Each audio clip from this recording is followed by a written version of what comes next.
Hugo van der Hoos was an artist from Ghent. As you can see, we don't know his birth date. It's an approximation, but he did die in 1482. Now, there are some documents about him. We know that he was the master in the Painters Guild at Ghent, starting in 1467. And he reached high office in the Painters Guild. He was the dean, sort of the president of the Painters Guild in 1474 and 75.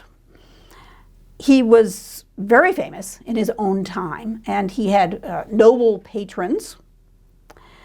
But one of the most intriguing things is that he became a lay brother at the Rood Cloister, the Red Cloister, near Brussels.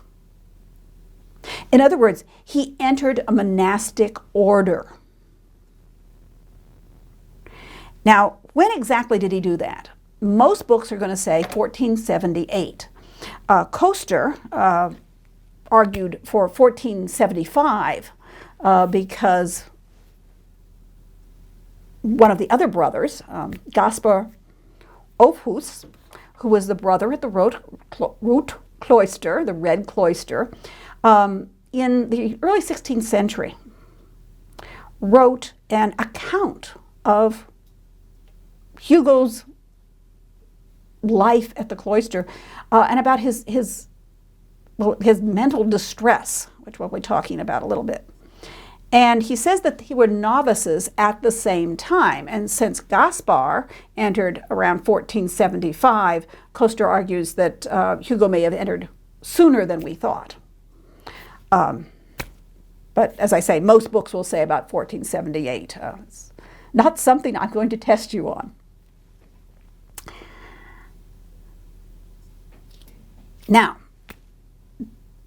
the brothers would write biographies of other brothers, which were intended to be moral lessons. So that's the context of this statement about Hugo's mental distress. There's many people say his melancholy.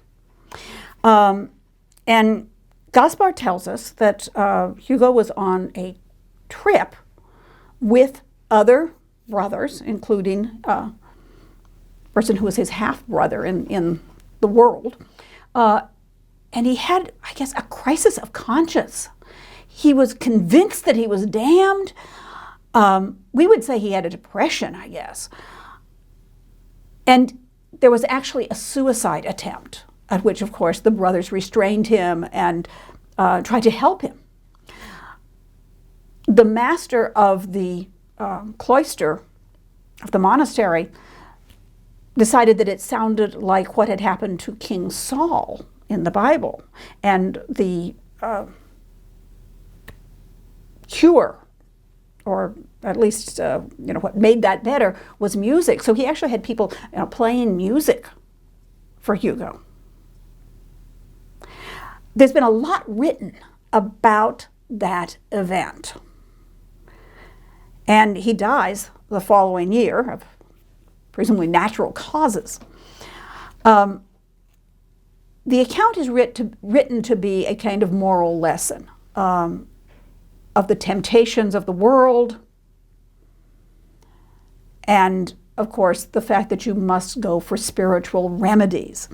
He talks about what might have caused this, and he uses a medical term of the day as one possibility. And then the other thing he says, and some people think it may be caused by demons. He seems to be leaning more toward the medical definition, however. He doesn't think it's a demon that's causing this problem.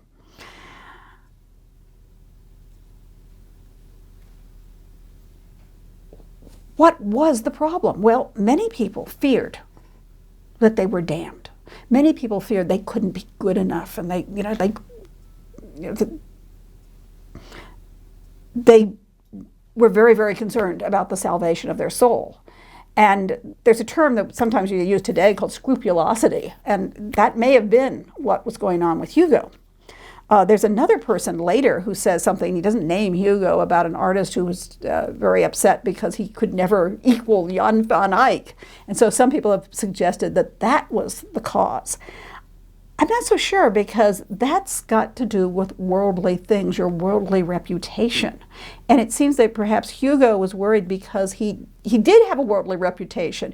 He was allowed special privileges to meet with people like the Archduke Maximilian, his patrons. And were these worldly honors going to get in the way of his salvation? So today we might say that there was a chemical imbalance, or that he was having a depression. There'd probably be some medical explanation for it.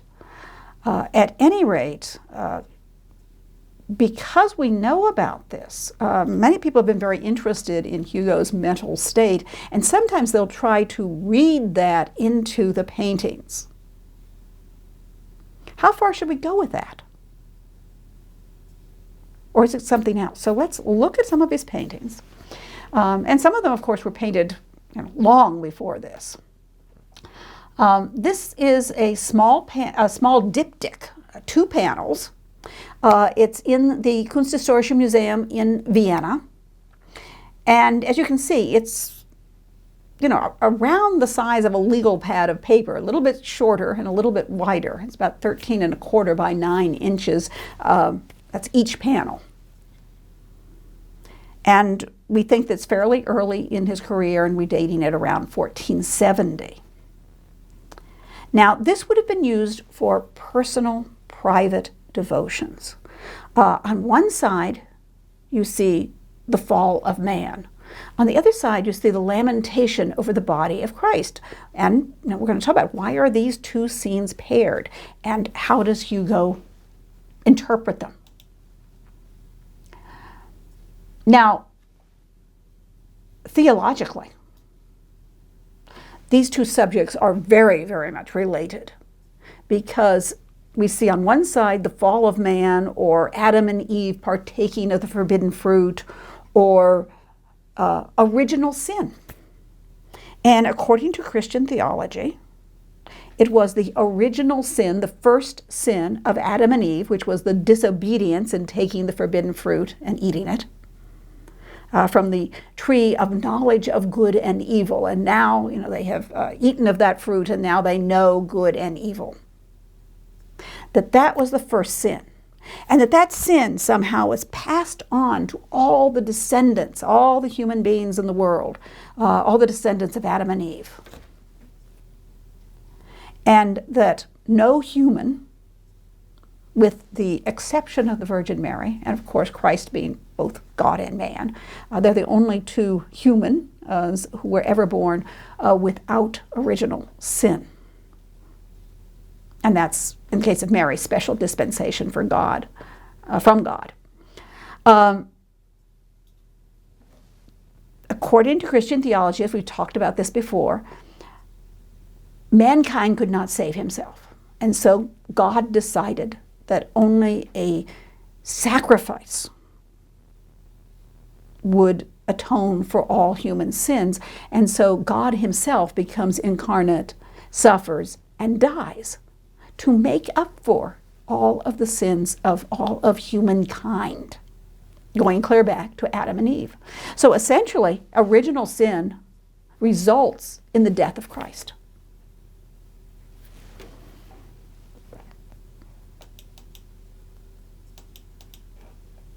Let's look at the panel of the fall of man first. This is, we say, is the moment of original sin. Eve is tempted by the serpent, who is the devil, as it were, and she follows the serpent's directions and takes the forbidden fruit. And here you can see her reaching up with this kind of strong diagonal movement to grasp the fruit. She's holding another one in her hand. So presumably that's the fruit she's going to give to Adam. And you can see the whole background of this is this wonderful landscape with flowers in the foreground, trees, bushes, even a distant mountain. in the foreground, there's a very prominent flower. It's this blue iris that is growing up and serving as a sort of visual loincloth for Eve. Is that all it's doing? Well, as we'll hear in another context, another painting by Hugo van der Hoos, the blue iris was considered to be the sword lily, and it may suggest the sorrows of the Virgin. Now, it could also be the sorrows of humanity, I suppose, when they are cast out of Eden. But also, Eve was the originator of original sin, and it's sometimes said that Mary is the new Eve, who, by bearing the Christ child, helps to redeem the world. So, does this flower have a symbolic meaning? I mean, we can certainly read some things into it, or is it there for its decorative and decorous purpose? Now, I want you to look at the serpent. Very interesting serpent, isn't it? It has legs, and it has a face. And you can see here the sort of kind of reptilian, amphibian types of feet that it has, and this long tail. Now, the serpent has feet because essentially it's implied in Genesis. God punishes the serpent for tempting Adam and Eve by making it crawl. It says, upon your belly you shall go. Well, if it wasn't crawling before, on their belly, it must have had legs. So the idea is the serpent had legs and God took those legs away as punishment. So you have to think, what would be a snake with legs? What something like a reptile with legs, or, in this case, an amphibian with legs, but they didn't make that kind of distinction. And so what we're seeing essentially is a salamander. Now, there's a long history of associating the salamander with the serpent of Eden. There's an early 11th century sculpture at Hildesheim in which the serpent is a salamander. And one of the reasons for this is because of some of the medieval lore about animals. And they believed that the salamander could live in fire. Of course, it didn't live in fire, but that's what they believed. You'll find this even today in, say, fantasy literature, where the salamander will be the elemental of fire, or something of that nature. And of course, that is an association with the devil who lives in a fiery hell.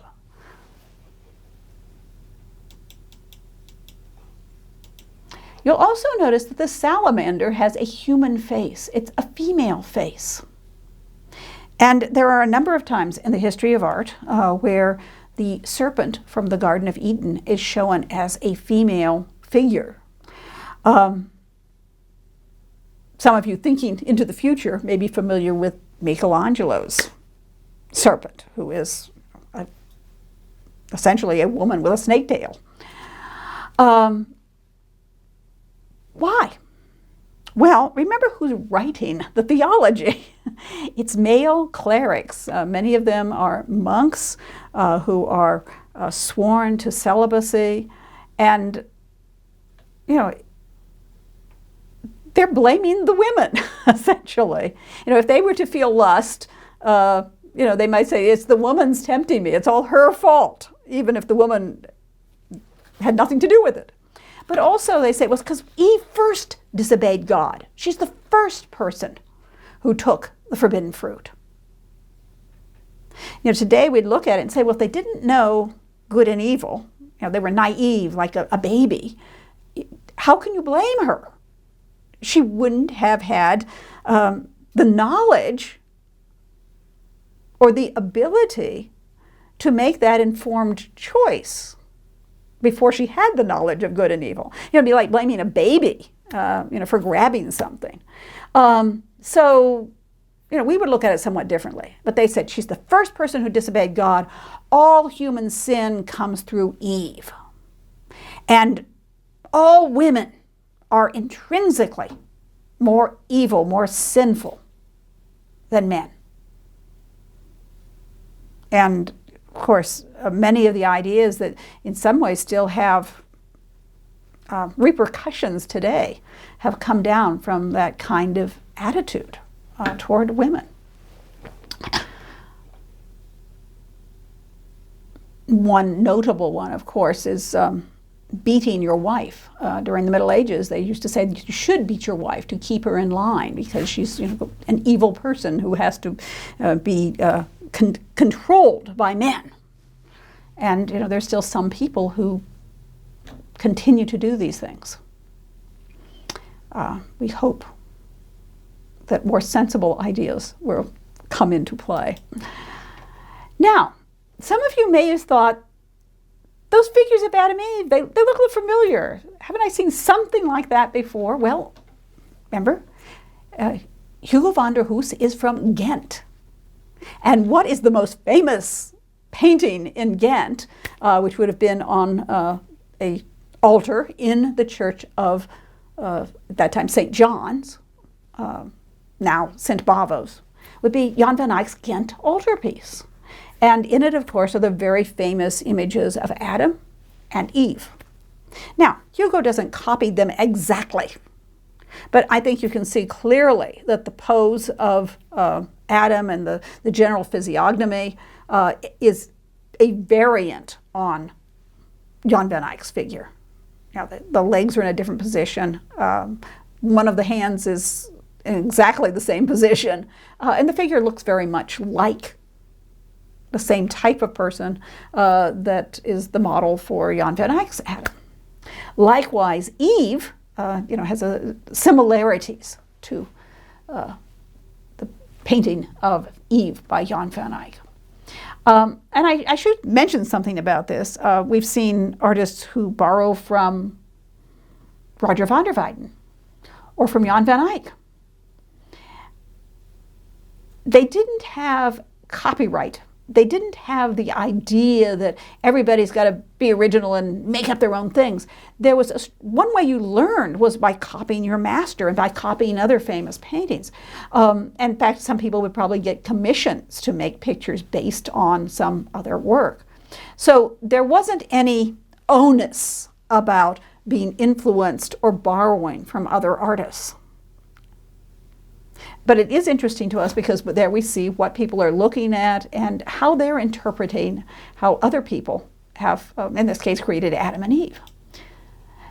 So in the background, beautiful, lush Garden of Eden, which is a beautiful landscape. And what little details here. This is the forbidden fruit in the tree of knowledge, and it does look like apples. And as we know, very often people talk about the apple being the forbidden fruit. Other fruits have been suggested. You'll remember that Jan van Eyck found a citrus fruit that in Iberia was known as the Adam's apple, and he used that. Well, Hugo van der Hoos, probably never in Iberia, did not borrow that idea from Jan van Eyck. He used the traditional idea of apples.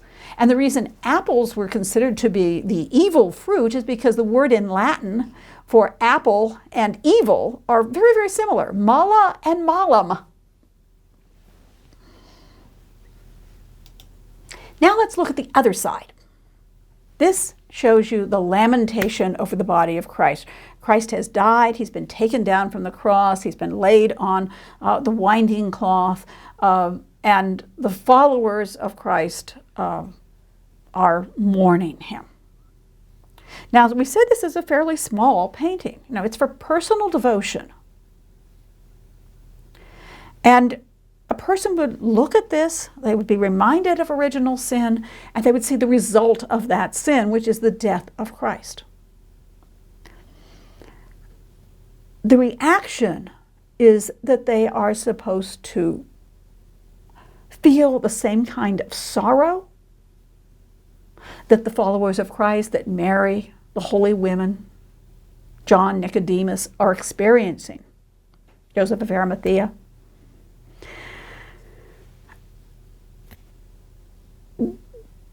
They would say, it's my sin that caused this. because Christ died not just for the sins of people that lived before him, but for all of mankind in the future as well. So, mea culpa, mea maxima culpa.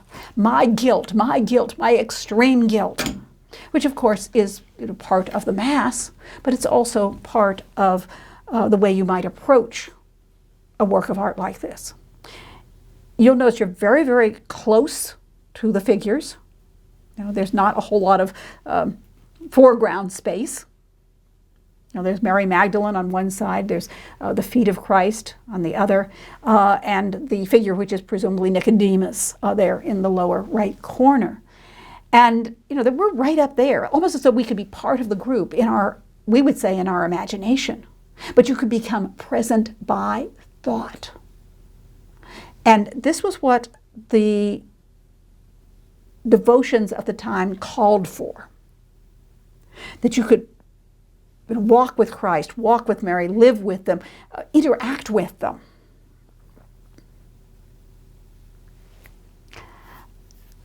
There is a 14th century prayer by Ludolf of Saxony, or Ludolf the Carthusian, who wrote this very large Vita Christi, Life of Christ, in which he recommends that people, walk with Christ throughout his life, be present by thought.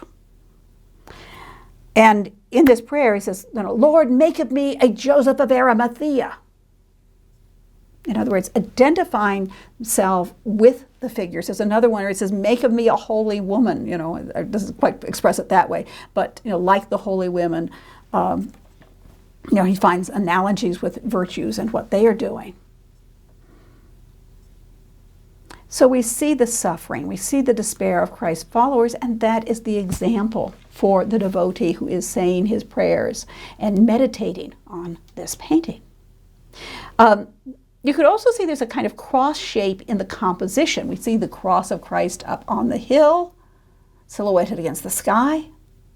But even in the way the figures are laid out, I think you see that very strong diagonal of Christ who's kind of propped up, comes out strong diagonal, and then you realize that you have the holy woman who has her hands raised in the as we're looking at the right, and follow this diagonal down through the bearded figure of Joseph of Arimathea and Christ, and that's paralleled by Mary, coming down here to the kind of stop, which is Mary Magdalene, who sits there and just looks out at us with this absolute hopelessness, and sorrow.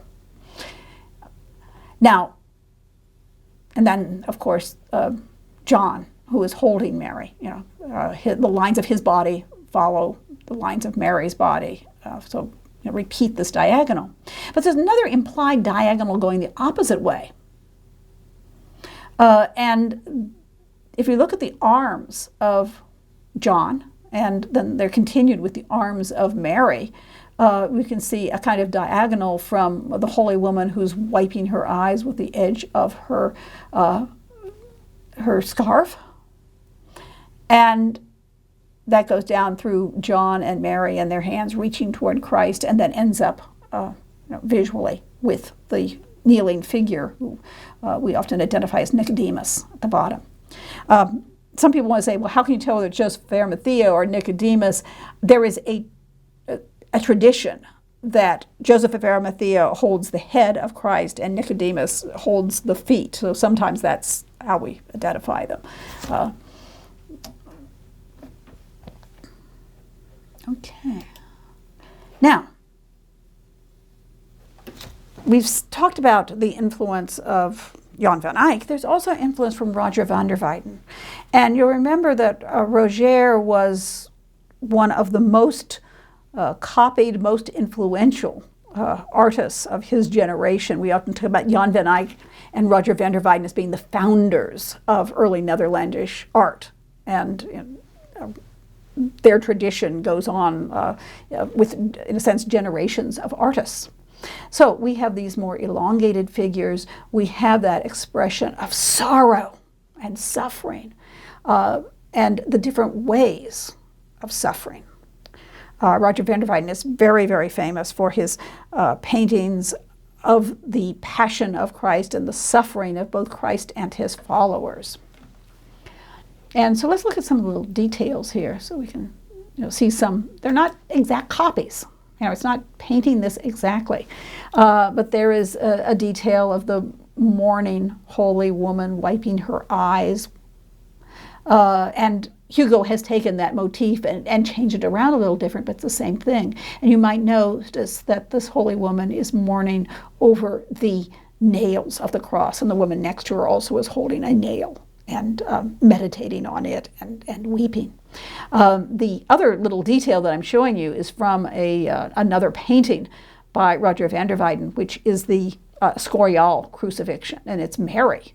And as you see, something somewhat similar, using the cloth of her clothing, and which is weeping into it.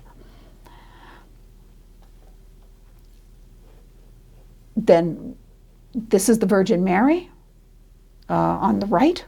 Well, they're both the Virgin Mary. On the right, we have Hugo van der Hoos's Virgin Mary from the Lamentation. And on the left, we have a Virgin Mary from a much larger altarpiece, which is the seven sacraments, the altarpiece of the seven sacraments. And in the center of that, Roger van der Weyden has shown a cross of Christ and a kind of Calvary scene below it, although it's taking place in this wonderful Gothic church. And the central idea of the crucifixion is a reference to the holy sacrament of the bread and wine, the Eucharist. And other sacraments are taking place in the side aisles, the chapels. So here we see Mary in almost, a very similar position. As I say, not an exact copy, but certainly similarities. And then that idea of having the sort of oval, full-figured face that looks right out at you, or in the case of Roger's Virgin Mary, she's fainted away. But we look at her, we see the sorrow, we see the tears dripping down her face, and then Hugo has taken that. He's also taken the idea of the cloth wrapped around the head, only here giving it a decorative headband, making it a little bit more exotic and rich, little pearls perhaps along this headband, but still that frontal figure, the face that looks out at us, and then tears dripping down her face. And as she's as you see, her eyes are a little bit red, where she's been crying, and as she's looking at us, this is helping to draw us into the painting, because we're right there with Mary Magdalene. And it's certainly not the same pose that Roger van der Weyden used in his deposition, but Hugo van der Hoos has used a similar garment. It's tight-fitting bodice with these short sleeves in a light color, and then different colors, but the decorative, either bright red or in this case patterned golden sleeves, very come down out of that short-sleeved type of garment. So there's a similarity, but with changes. He's not a slavish imitator. And here we see the holy women weeping over the nails that have pierced Christ's hand and feet.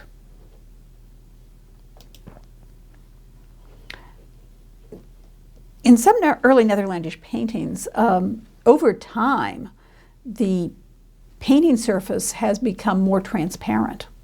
And you can even see in this, even in reproduction, you can see some of the underdrawing showing through. So you can see the hatching here on Christ's arm and on his chest, and some of the underdrawing on his face. And you have the reality of Christ's death, where you're showing this corpse-like figure.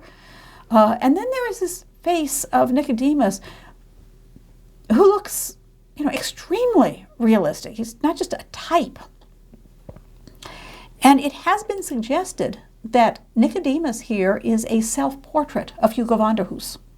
Now, we're not certain. We don't have documentation. But that brings out this idea that I've called a sacred impersonation, where an artist paints someone, and in this case himself, possibly, as a saint, as a holy person. I call it a sacred impersonation. And there's been, different ideas about it. My idea is that they are trying to imitate the saint. That this isn't hubris. This is identifying with the figure and trying to live like the figure, sort of imitatio sancti, an imitation of the saint, emulate the saints. And of course, it brings out that idea that we talked about, this idea of being present by thought. He's literally painted himself there at the lamentation, if that identification is true. One of the reasons they think that is there is a later copy after a painting by Hugo van der Hoos.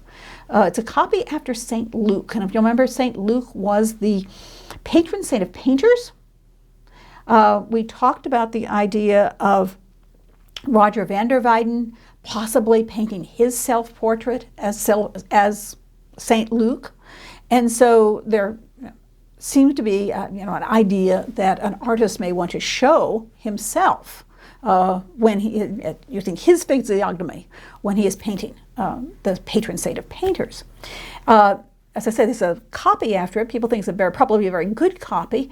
And certainly the person who is portrayed as St. Luke looks very much like the person who is portrayed as Nicodemus, although Nicodemus looks older.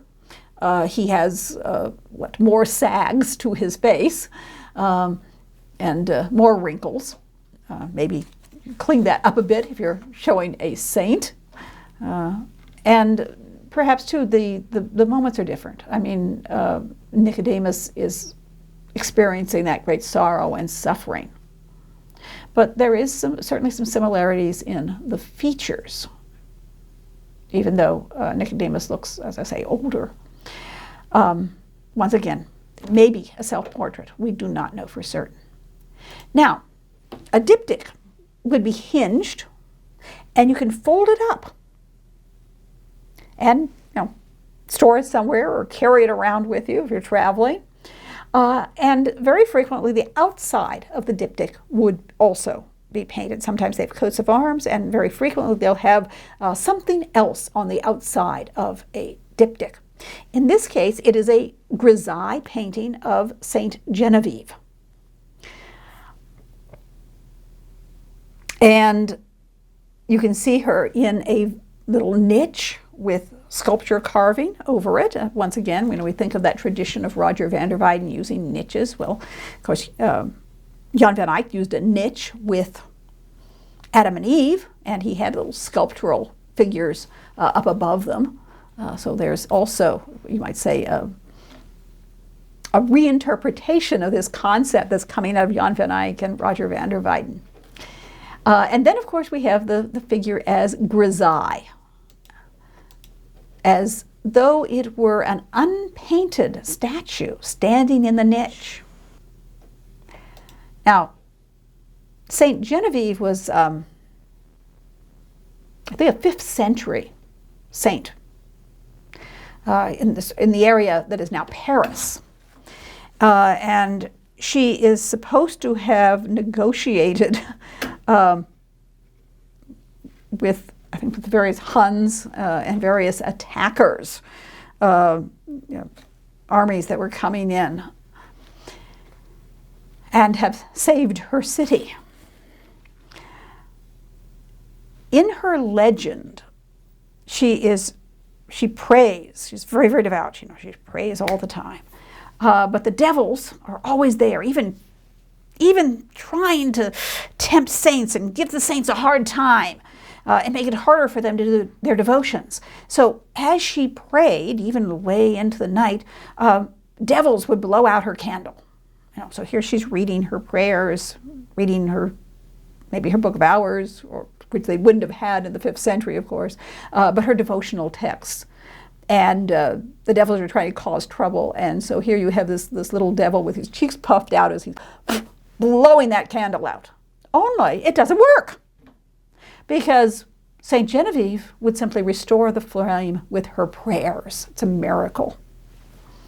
And so that is why you see this little devil trying to blow out her candle. Now, up in the spandrels, the little sections above the arch, you can see more grisaille painting, looking as though it is a very realistic relief carving with a lot of drama in this. And that's something I think you'll notice. Sometimes Hugo's figures are very still, very quiet, and sometimes there's usually some kind of psychological tension, but sometimes they also have physical movement as well, which will be seen from time to time. And you can see that here just in these little grisaille reliefs. One shows the offerings of Cain and Abel. You may remember that Abel made an animal sacrifice which God accepted. Cain made a sacrifice with grain which God rejected. And there's some ideas about that. One of the ideas is that it was, the Hebraic people who were writing this were herdsmen. And they might have been in opposition, say, to someone like the Canaanites, who were agricultural workers primarily, is where their economy was based. And so, God is favoring the herdsmen, if you were. But that didn't make sense in the Middle Ages, where you have a feudal system and you have a lot of people working the land and raising grain. So what came about with medieval exegesis was the idea that Cain was not giving the best things to God, that he had tares or weeds and thistles or something, some bad plants that were covered up with the good grain. And in the core of this was, just like getting rid of the weeds. This is what he's offering to God. And God knew that, so he rejected the offering. The Bible doesn't say that. That's in the interpretation. But what the Bible does say was that Cain was so angry that he killed his brother Abel, and this was the first murder. And you'll notice he's using the jawbone of an ass. This is, of course, something that Samsonites slew the Philistines with, but it has been kind of excerpted from a later story and added here to this murder story. There is an article about this by Meyer Shapiro about Cain using the jawbone of the ass and where that comes from. But this is what, in the one scene you have Abel with his hands raised, sort of a dramatic gesture. On this side, you have this murder scene just squeezed into the spandrels, but giving you all this action.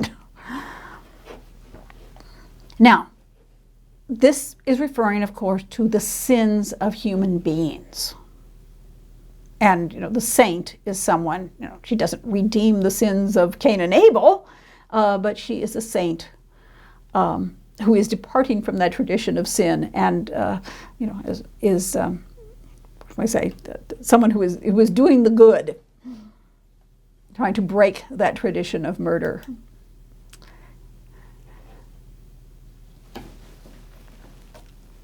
This is sometimes called the Monforte altarpiece, but it's obviously it's an adoration of the Magi by Hugo van der Hoos. We think it maybe it's usually dated slightly later, about 1472. And as you can see, there is a ruined stable, which is actually a ruined architectural structure with the stonework, which we often think refers to the ruin of the old law, the era under the law, the old covenant, between God and Moses and his followers, is now being superseded with the era of grace, in which people actually can be saved because Christ is coming into the world to bring salvation to mankind. And of course, as we've said before, the adoration of the Magi is sometimes associated with the Gentile world paying homage to Christ, or to the church paying homage to Christ.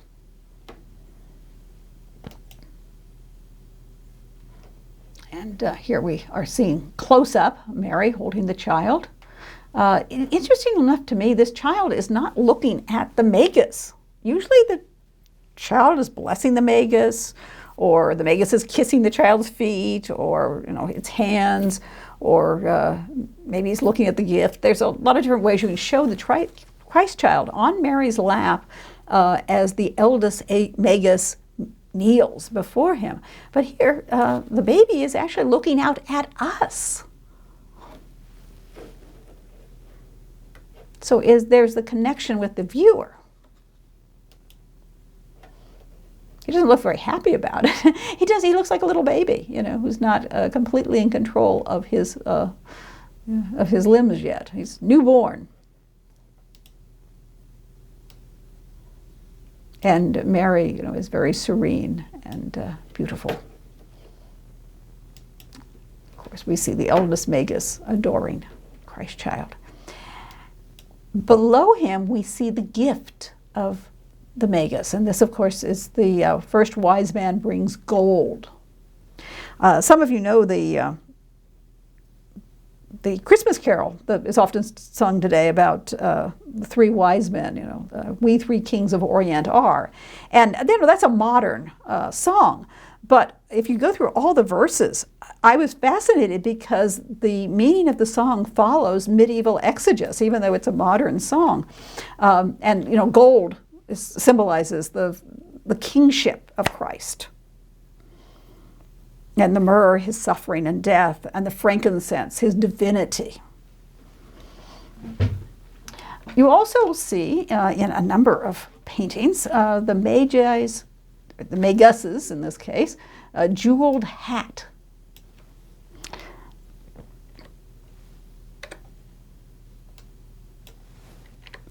This one seems to have almost a little crown on top of the fur, and then have this, beautiful pearl and jeweled brooch on it. And I don't know that this has any relationship to the Dukes of Burgundy. But of course, the Dukes of Burgundy were dukes, they weren't kings, but they lived like kings. And Charles the Bold, who would have been the Duke at the time, would wear very elaborate hats. He couldn't wear a crown, but he wore these very elaborate hats. So whenever I see the Magi, I think of that, and this tradition here of the king or the royal person, of course, throwing his hat down before the King of Kings. So you have that kind of contrast of the worldly and the earthly items, the earthly items and the spiritual items. Christ is king over all these worldly articles below, both the power and wealth. The Magi, of course, if we've said before, are usually represented as three ages of man. So you have the oldest magus, and then here we have the middle magus, or the middle-aged magus. He's not yet gray or white-haired. But he's got his full beard. He's a man in middle years. And the gesture that he sees, and we'll see later on, I think the Hercontotians uses a similar gesture, this gesture of homage and devotion. He's kneeling, he's raising his hand up, so he's going to put his hand on his heart. The other hand is taking the vessel, which will be his gift from one of his retinue, one of his servants. But he is focusing on the child. And he has another one of those very elaborate hats, and it has a little sort of crown attached. And the Magi were believed also to be kings as well as wise men. This picture has an African magus. And that's something that seems to be being introduced about this time into Netherlandish art.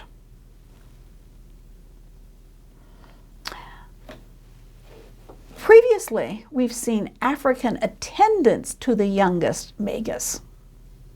Think of the Limburg brothers, for example. And you might notice, he's dressed in these very beautiful brocade garments and holding, once again, very elaborate gold work. The African magus seems to have originated in Germany. The earliest ones are 13th century, because it's much more popular in the 15th century.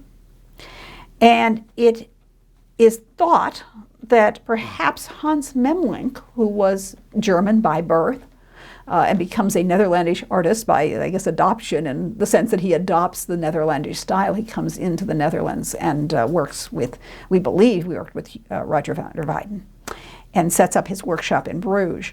And we wonder if he shows the Black Magus in his adorations of the Magi. And so we think that it may have been through Memling that this was introduced into Netherlandish art. It may have to do with the book of the Three Kings by Johannes of Hildesheim, a German writer. Now, we said that the Magi represented the three ages of mankind, and they also come to represent the three known continents. And of course, those would be Europe, Asia, and Africa. So appropriate that Jasper or Casper is an African magus. Oh, just a curious little detail about that. After the Americas are discovered, there is a German painting of the three Magi. It's in Karlsruhe Museum, in which the third magus is shown as an American Indian, essentially, is what they're trying to show, with feathers, or American, Native American, which really does, I guess, hone in on the idea that it was common knowledge that these people were supposed to represent the three continents of the world, and then you've got a fourth one. So how do we put that in? Why three Magi? The Bible doesn't say how many. It says they brought three gifts, so presumably one gift for each king or wise man. But this idea of them representing both the ages of mankind and the continents, all the world, all ages, people from all over are coming to adore Christ. And they are often seen symbolically, as we said, as the church coming to adore Christ. There are very much identifiable plants, often in the foreground, where you can see them very, very clearly, in many Netherlandish painters, Hugo among them. You can make out the columbines here. Now, are they symbolic, or are they just looking beautiful? Sometimes we can say that we'll look at another work by Hugo in which it seems that certainly the flowers are symbolic, and the painting itself calls that to your attention. Here, they could be. Columbines often represent sorrow. So if they are intended to be symbolic, it could be a kind of reference to the sorrow of the Passion of Christ, the sorrow that the Virgin will suffer, that Christ will suffer, followers of Christ will suffer. Sort of a foreshadowing of that event. Or you could just look at them as beautiful flowers. St. Joseph, and here we see those blue irises. We talked about those as sword lilies behind him. And you can see in the background, we'll take a little look at this detail, a Netherlandish village, which is Bethlehem. They show it as a contemporary village. There are no archaeologists. And the figures of the horseback are the retinue of the Magi. The idea that the Magi were kings means that kings do not just travel alone by themselves and maybe a servant or two. They take, the whole court, as it were, lots of servants. When kings travel, they make a procession. And so they would have to bring all of these attendants and courtiers with them. St. Joseph is showing also in adoration. Kneeling, he's taking off his cap. And here are details of that little scene in the background. It's a lovely little village, and the Magi are here with the whole retinue. We also see in the background a shepherd family. woman, child, probably her husband and their sheep. And the shepherd is pointing out to this somebody. Now, are they two shepherds who are talking to each other and one say, look at that, there's all these people on horseback? Or, is this somebody who has come from one of the Magises and asking the way to Bethlehem, and the shepherd is pointing it out? I've been puzzling over this detail and trying to decide whether the costume is, poor enough to be a shepherd or rich enough to be a magus, and I haven't made up my mind. But you see the little shepherd family pointing in the direction that the Magi have gone. Now you might notice these two young men right here below the shepherds. They're sort of in the middle of the painting, in the middle ground and in the middle section, and there's some other people who are spectators. In the context of the picture, these would be the Magi's page boys, maybe servants to the kings. And the other people might be, courtiers. You can see one is wearing a hat with a jeweled pin. But, are they just extras? Or could they be portraits of the donors or someone in the donor's family that they wanted to record within the context of the picture, but not making themselves perhaps actually the magus, just sort of the spectators watching. And remember, you are supposed to be present by thought at the events of the life of Christ. In fact, one of the other devotional books, this one comes out of Italy, but it was very popular, the Meditations on the Life of Christ, believed at that time to be by Saint Bonaventura. We now call him the pseudo Bonaventura because we don't know who the author was, and we don't think it's Saint Bonaventura. It's at the Nativity. It says that you may go and pick up the Christ child, and you may freely kiss him, because he came to save you from your sins. So here they are present, and part of the story of the Adoration of the Magi.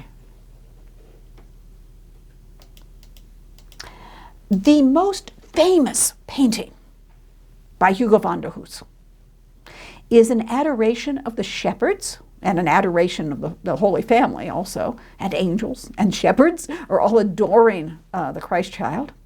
And it goes by the name of the Portinari Altarpiece, after the donor, who is Tommaso Portinari.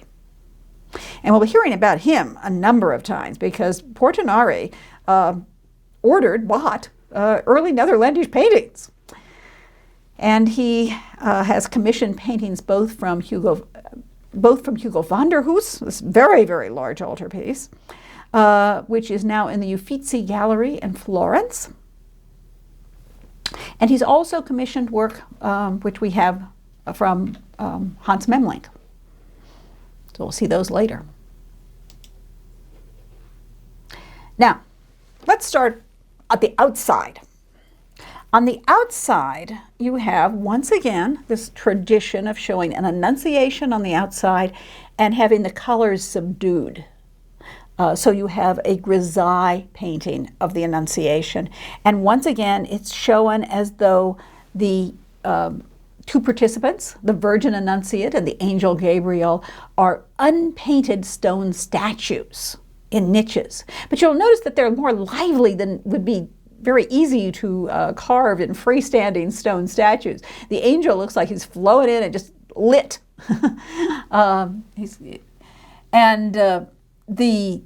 We'll take a look and see this bird. The dove of the Holy Spirit almost looks like a bird of prey. He's certainly flying in as well. And notice the shadows. So they are shown as though they are statues in niches. They're given that feeling of solidity. The light is shining from the left and casting shadows on the right. And that's our right and left I'm talking about. And here we see them a little closer. And you see that bird, just how could that be a piece of stone? How thin the legs are. So yes, it's an illusion that they are sculpture, but it's like they're alive at the same time. And there's a lot of animation in this. A lot of feelings of movement. Mary even, she's just sitting there, but she's twisted around. Her hand is to her breast. She has just given permission. Behold, the handmaid of the Lord. The angel, you almost can feel a rush of wind as he sort of lands and settles down. And the dove of the Holy Spirit, is, say, on a mission. It looks like he's going to land or attack on Mary, on her head. But he's coming to overshadow her so that she will bear the Christ child. Now, we said this before, altarpieces, cryptics, are very frequently subdued colors on the outside, grisaille. They're closed during the week, or sometimes always during Lent. And then come Sunday Mass, or come the Mass, they're opened up, or for Easter, they're opened up with bright colors within. And here you see in the center this scene that has been called an Adoration of the Shepherds, or a Nativity, the birth of Christ. Certainly both are alluded to here.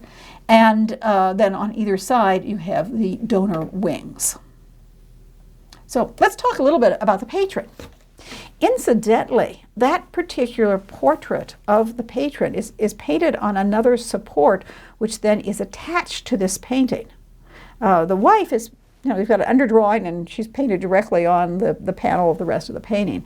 But he seems to have done this as a separate piece and attached that. And then he's altered, you can see in the underdrawings, that he's altered the size of the donors and made them a little more slight to fit the size of the head here. This was commissioned by Tommaso Portinari. He's a very wealthy, very powerful man. He was the head or the director of the Medici banks in Bruges and in London. And there's been a lot written about him, and he ran the banks into the ground. He lived lavishly. For example, he purchased the Hofbladelen, the Bladelen Palace, essentially, in Bruges, which was just, like the most desirable residence of all. It once was owned by Pierre Bladelen, who was the patron to Roger van der Weyden, you'll remember the Bladelen Nativity, and later Portinari purchased this wonderful property. He evidently was very popular with the court. Perhaps he was very charming. We don't know, but he seemed to get along with people at court, so much so that he was lending them money. And he lent money to Charles the Bold, who we sometimes translate his name as Charles the Rash, the Duke of Burgundy, and he's trying to finance the wars, which did not work out well for the Duke. He was killed at the Battle of Nancy, and of course the debts were never repaid to the Medici Bank. So many people have talked about Portinari's financial reversals, and that then he had problems both with the Medici and with his own accounts. However, Margaret Koester writes in her book on Hugo van der Hoos that she's discovered his will in the archives, and she analyzes it, and it shows that no, he did have money. Some of the things that were said about, they said that his son refused to take the inheritance because of the debts, and it turned out that's not true at all. The son did accept the inheritance. That he did seem to be doing quite well. Maybe all the things that have been said about Portinari are exaggerated, or maybe they are true for a point in time, and maybe he makes the money back. At any rate, the Portinari family, for several generations, has been the patrons of the Hospital of Santa Maria Nuovo in Florence. It's New St. Mary's. And they are this particular painting was commissioned as the altarpiece on the main altar at St. Gilles in Italian. Egidio. So the chapel of the Hospital of Santa Maria Nuovo in Florence. We know that Portinari went to Florence in 1480 and stayed for about 2 years. You know, he's working up in Bruges and London. He's living in Bruges. He comes back to Florence for several years.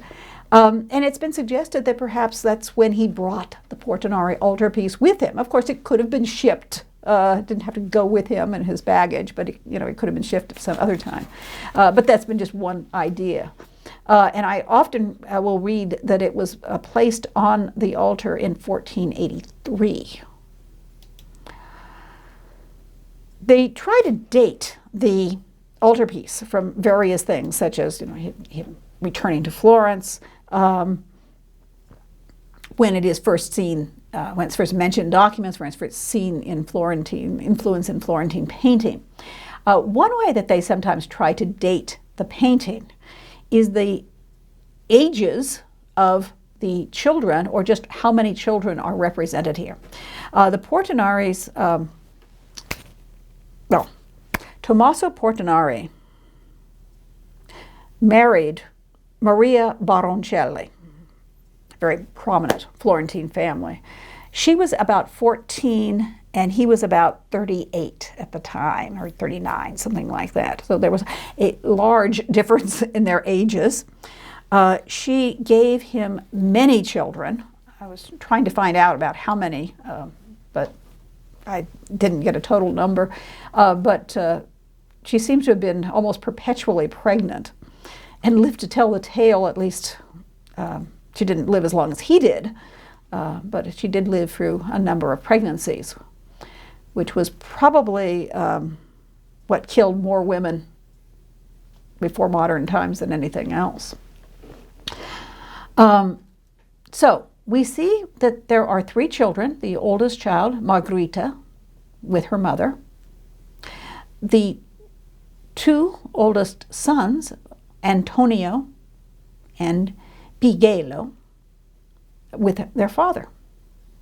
And we know that there was a 4th child born in 1476. So some people have suggested that the altarpiece must date just before then, when you have these children.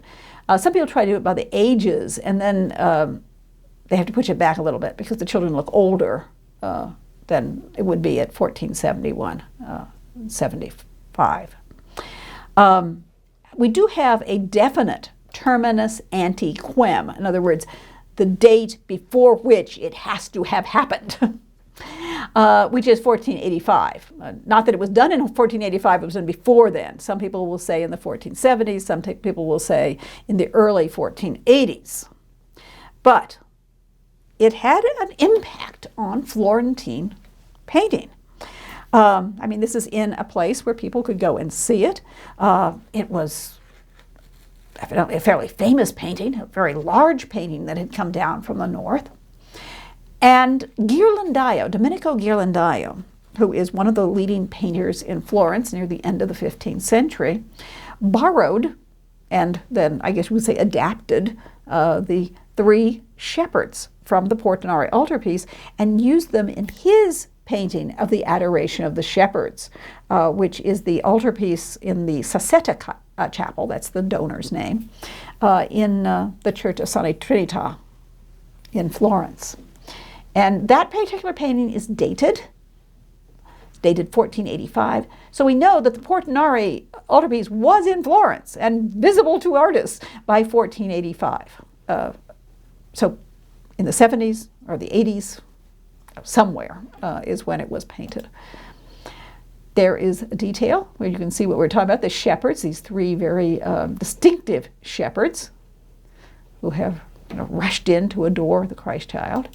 And here's the difference between the Netherlandish view and the Italian view of, the Italian version of the famed 3 shepherds.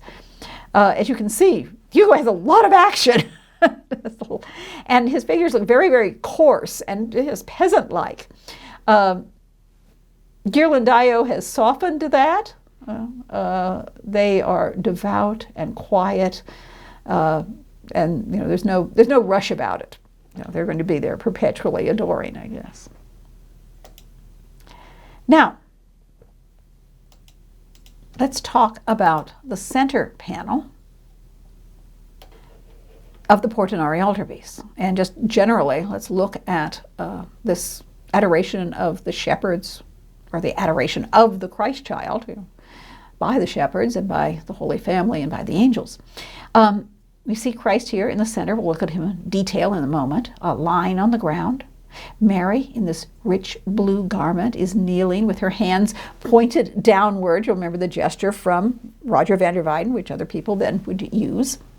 In fact, the two little angels here are painted with one hand up and one down. Joseph is what kind of traditionally off in the corner, but he is certainly prominent, large figure, not somewhere in the background, adoring the Christ child. Take a look at that. You may notice that there is one of his sandals, as though he's taken off his shoes, he's taken off his pattens as he's stepped into the stable. So we'll talk about that as well. There are angels. There are 15 angels in this panel, in this painting, and they are all wearing liturgical garments, which we'll talk a little bit about as well. We have a ruined architectural structure, the ruined stable with the ox and the ass, and then another building off to the side, which we'll also talk about.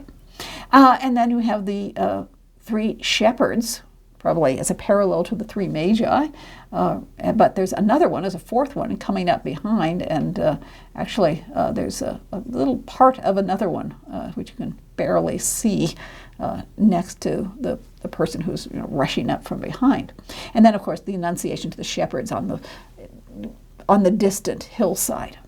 So, okay, there's general things we're looking at. You might notice that down here in the foreground we have what is essentially a beautiful still life. It has wheat and flowers, and we'll take a look at that. The Christ child is lying on the ground, and there are rays of golden light emitting from him. And of course, that reminds us immediately of the Brigittine Nativity, the vision that St. Bridget of Sweden had, I believe it was 1372, when she went to Bethlehem. And Mary showed her what it was like at the birth of Christ.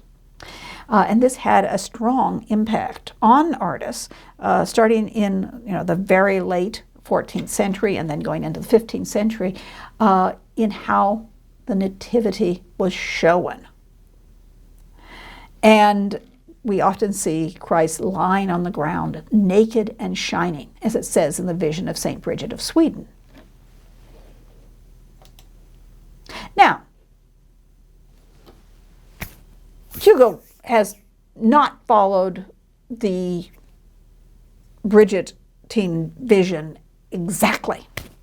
Mary, for example, is wearing this deep blue garment as opposed to the white garment that St. Bridget identifies.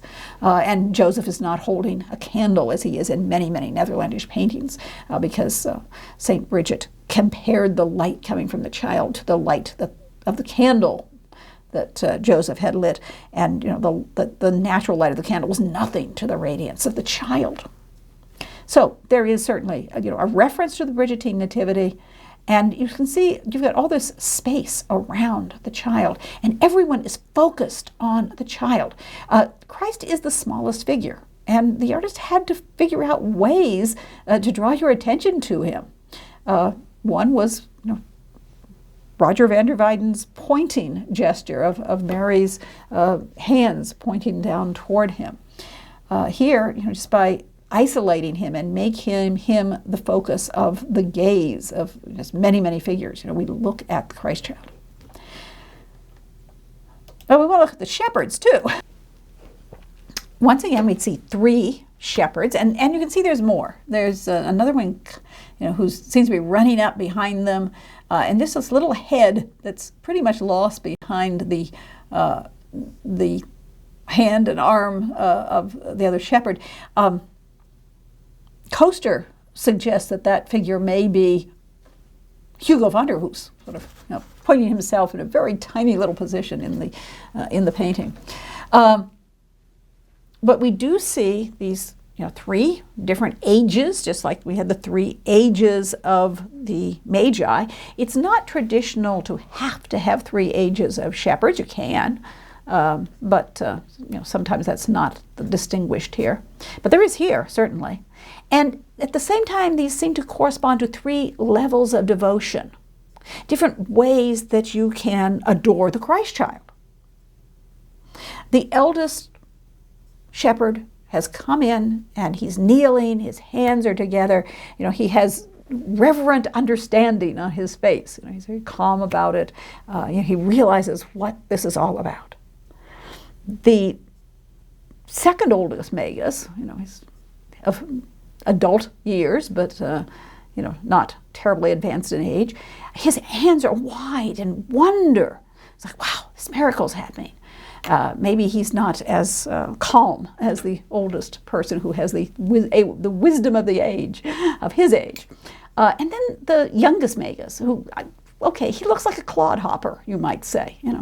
He has this sort of, what's going on? Expression on his face. He's curious, but he's not yet completely understanding, what's going on. And he's sort of, he's holding his tool, his bill hook, and he's showing reverence. He's holding his hat against his heart, but he doesn't quite understand what everything's going on. So that's how people would be. Some people would say, accept Christ. Some would be in wonder at what's happening, and some people like, yeah, but what's happening? It's interesting how he's portrayed the ox and ass. And we've said that there's different ways to show the ox and the ass. Sometimes, particularly in some medieval pictures, they're warming the Christ child with his breath. Sometimes there's the distinction between the ox and the ass, that the ass is, and I'm sorry, but symbolic of the Jews who, the medieval Christians, as you might know, persecuted the Jews. They thought it was reprehensible that they would not accept Christ. So here we see this distinction between what the ox is doing and what the ass is doing. And the ox is raising up his head. He's looking out. He's adoring the Christ child too. In medieval exegesis or commentary, the ox was sometimes interpreted as a reference to or a symbol of the Gentile from whom, who helped to make up the church, or just the Church of Christ.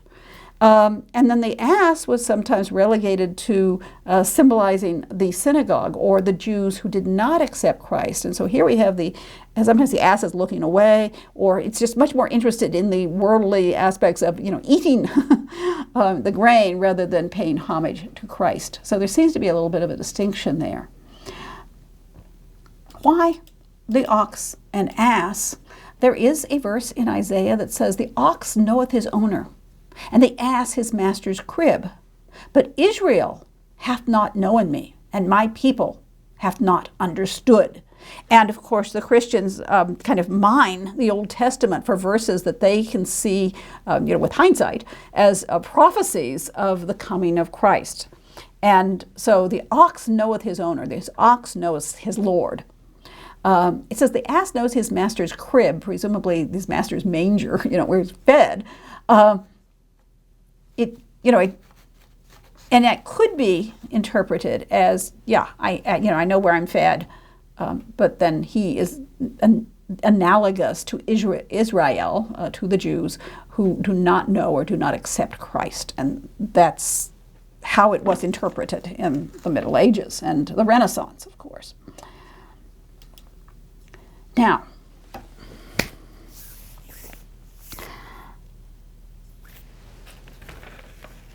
there is another figure who is barely visible in the Portinari altarpiece. Above the ox and ass, back in the shadows behind this column, she just picked out with highlights a devil. He's very hard to see. I remember standing in front of this painting and I could not see him. And I knew he was there because I've seen the photograph. But they say that it depends on the lighting conditions. And I suppose also, I'm very nearsighted. So, you're not allowed to get right up to the painting. We have but velvet cords that keep people back from the painting. So you can't get right up close to it. But there have been photographs taken of that spot. And as you can see, and I've shown you here a blow up from the colored image, but it's not terribly clear. And then I was able to get from the article that discussed this, the picture here. This is from an article that came out in the Art Bulletin in 1960 by Walker. So think of that, all those centuries, and people didn't see it, but after it's been pointed out, of course, many people have. And here is the black and white photograph from that article. And you can just make out, I think the best thing you can make out is the clawed foot. And what may be a distorted face above it. So the devil is lurking in the shadows. Above the ox and ass lurks a more sinister observer, a demon, the prince of darkness, who gazes for the first time at the adversary who will overthrow him. In other words, the Christ child. Now, in the background, there are these little scenes all the way through. The landscape extends across all three panels. And when there are these little scenes in the background, we call them a historiated landscape. In other words, there's a story in the background. We would say scenes, but they would probably have said stories. There are stories in the background. And so I'm just going to give you these little vignettes so that you can see some of the things that are in the background. In the left panel, you see Mary and Joseph approaching Bethlehem. And that's rather interesting because Mary is she's not riding the ass anymore. She's walking, and Joseph is helping her. And as they approach Bethlehem, she said, it was about time to have the baby. And so, she had to get off the ass, and, they really need to find a place for her to stay. And Joseph is being very solicitous. He is not an ineffectual provider for his family. He is someone who is, trying to take care of the Virgin Mary and help her in her moment of travail, as it were. Little does he know that it won't be travail, at least according to St. Bridget's vision. It will be a miraculous, painless birth. So he goes off and finds, as we've heard before, he goes off and finds two midwives. And this is from the Proto-Evangelium, the Gospel of St. James.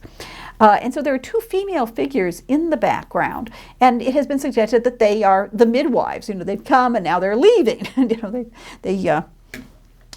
They didn't have to assist with birth. Also, in the center panel, we see an annunciation to the shepherds. And here, once again, that idea of activity and excitement. One of the shepherds is literally jumping up and down with excitement, and the other one is kneeling. I'm trying to make this out. I can't tell, but I was thinking maybe his hand is over his face. But anyway, he's kneeling devoutly, and the dog is sitting there, and sheep are quite calm. They don't seem to be seeing the angel overhead, which is picked out with light. And then, in the right panel, we see the Magi approaching Bethlehem. The shepherds were local. They got there first. The Magi come later. And as you may know, Epiphany, the day that the church celebrates the arrival of the three kings when they adore the Christ child, is on not December 25th when they celebrate the birth, but it is on January 6th, the day of Epiphany.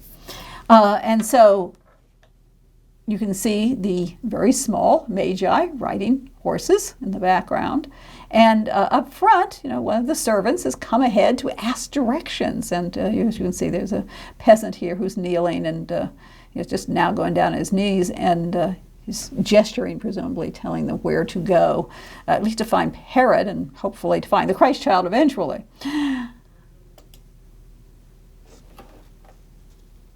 Now, we've mentioned all these people, some possible different sources.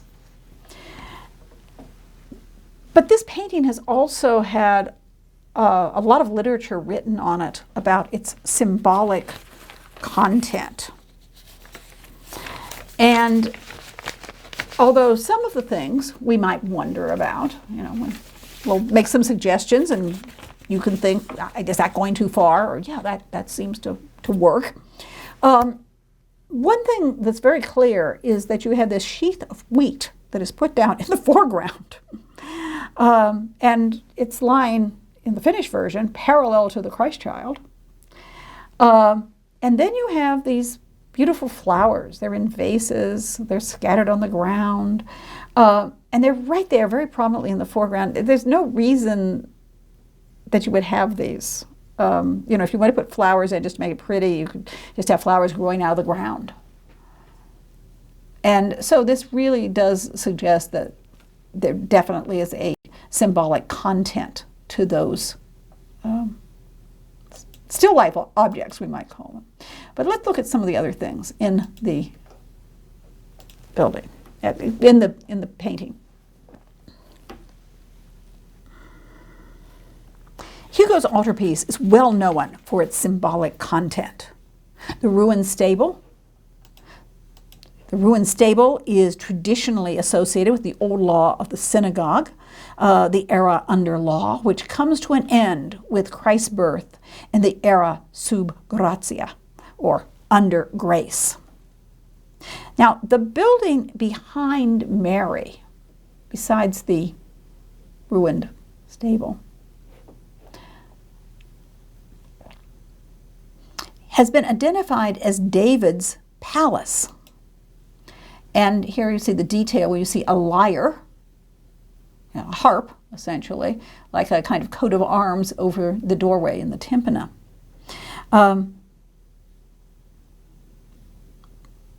So the building is identified as King David's palace by the lyre that is carved over the doorway. Bethlehem was David's city.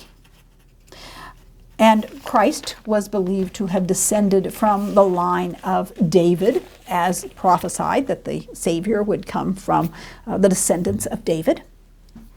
And the name Bethlehem was interpreted as meaning house of bread,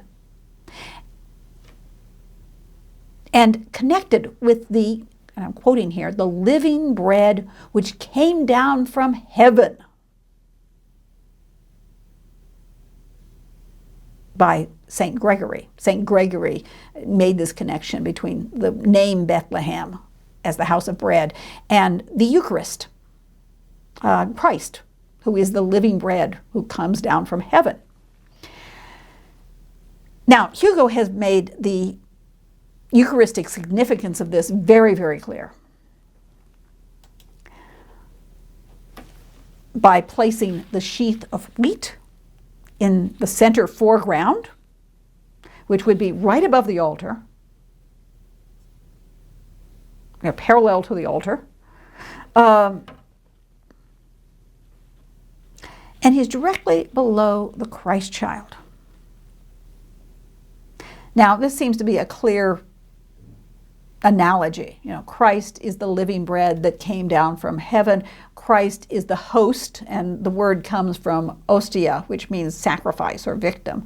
The host, or the sacrifice, on the altar, he is the bread. Christ, during the Last Supper, he takes the bread, he breaks it, he says, "This is my body." And he takes the wine and he blesses it, and he says, "This is my blood, which will be shed for many for the remission of sins." So the bread of the sacrifice the bread of the Mass, becomes the body and blood of Christ, or yeah, that does both. And the wine becomes the blood of Christ. This is called transubstantiation. It changes the consecration by the priest. But when the consecration occurs, the transformation or transubstantiation occurs, that the bread becomes, in some manner, the real substance of it is the body and blood of Christ, under the appearance of bread and wine.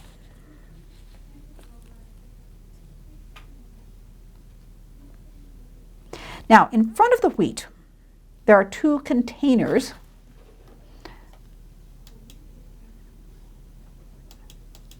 with flowers. So here we see the Christ child as the bread of the host of Mass. Okay.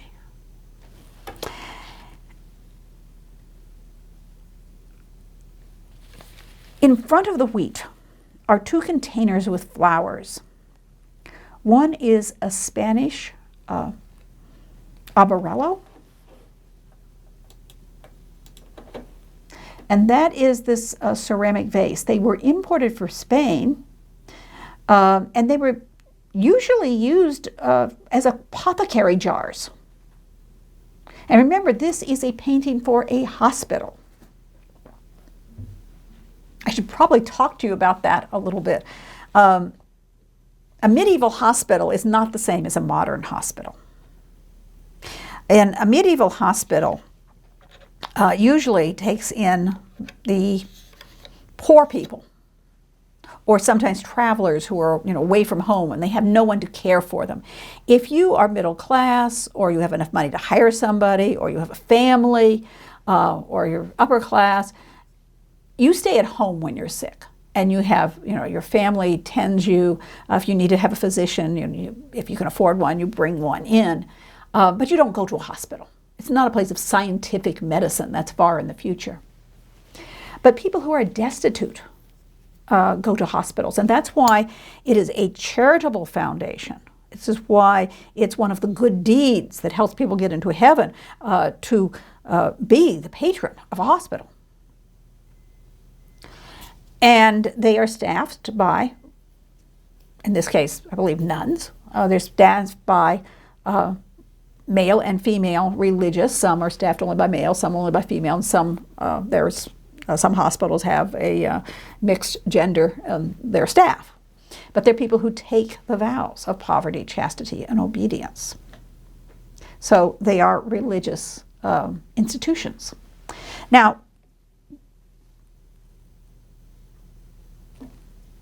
people going into the hospital did not always expect to come out again. Because yes, they might be healed. They might be healed by the good care of the sisters, or they might be healed by the intervention of Christ and the saints. But they also might die. And so the first thing that you do in a medieval hospital, actually, is you send for the priest when somebody's admitted, and have that person, if he's conscious, that patient should make confession, so that when he dies, he will die in a state of grace, that his sins will have been absolved, or at least as many of them, as he can get absolved, will be absolved. And he either, will go to heaven, or he will spend less time in purgatory. And hopefully he will not be damned forever. And so the focus in a medieval church is not just, the focus in a medieval hospital is not just saving your body and, letting you go out into the world again. The focus is on saving your soul.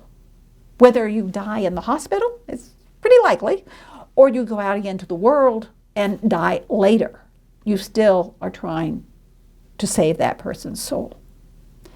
So an altarpiece, and if you were well enough to get up and go, you are expected to go to the services, and you would see this altarpiece. An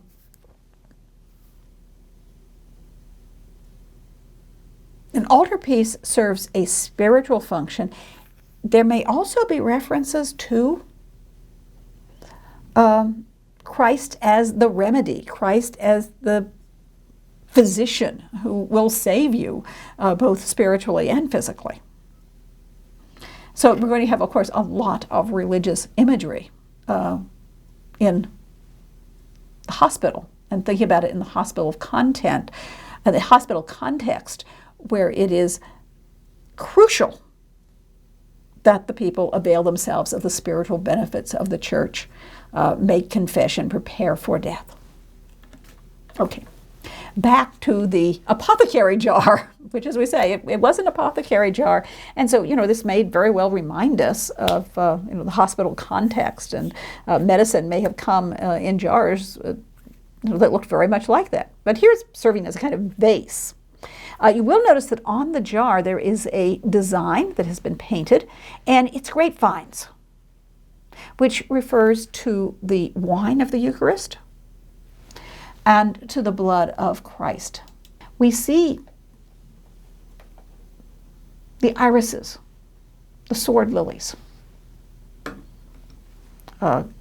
emerging from this vase. Okay. The Spanish arborello is decorated with stylized grapes and vines, recalling the wine of the sacrament.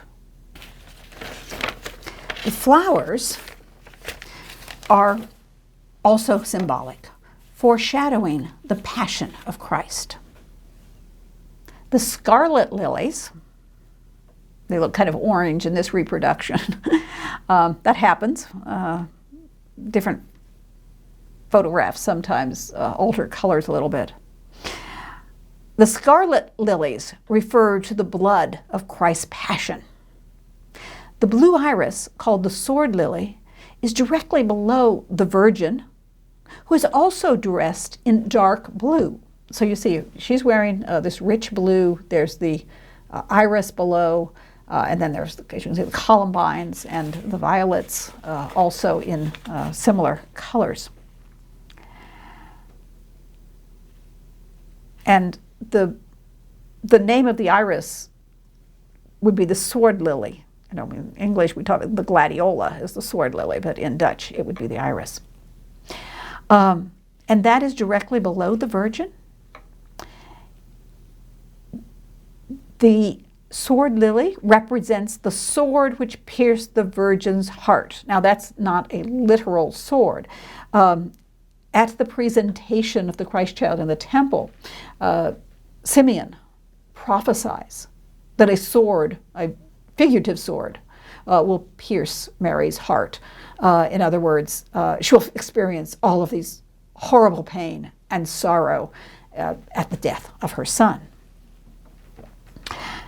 Now, we see 3 irises. One is blue, and 2 are white. Robert Koch wrote the article about the symbolism of the flowers in the Art Bulletin in 1964. And he sees the fact that there's 3 irises here. We have scarlet lilies and then 3 irises, that they are a symbol of the Trinity. But he also points out that the white iris is a symbol of Florence, in a sense, because the white fleur de lis, which is derived from the iris, is one of the emblems of the Florentine arms. And of course, this has a Florentine patron, Tommaso Portinari. Next to it, there's a glass, and it's filled with water. And in the water, there are 7 columbines, the symbol of sorrow, and hence the 7 sorrows of the Virgin. It also was suggested that the 15 angels would represent the 15 joys of the Virgin. Sometimes you have different numbers for the joys of the Virgin. Now, carnations. In Dutch, they are nagelblumen. Nagelbloem, nail flowers. And as such, they represent the nails of the crucifixion.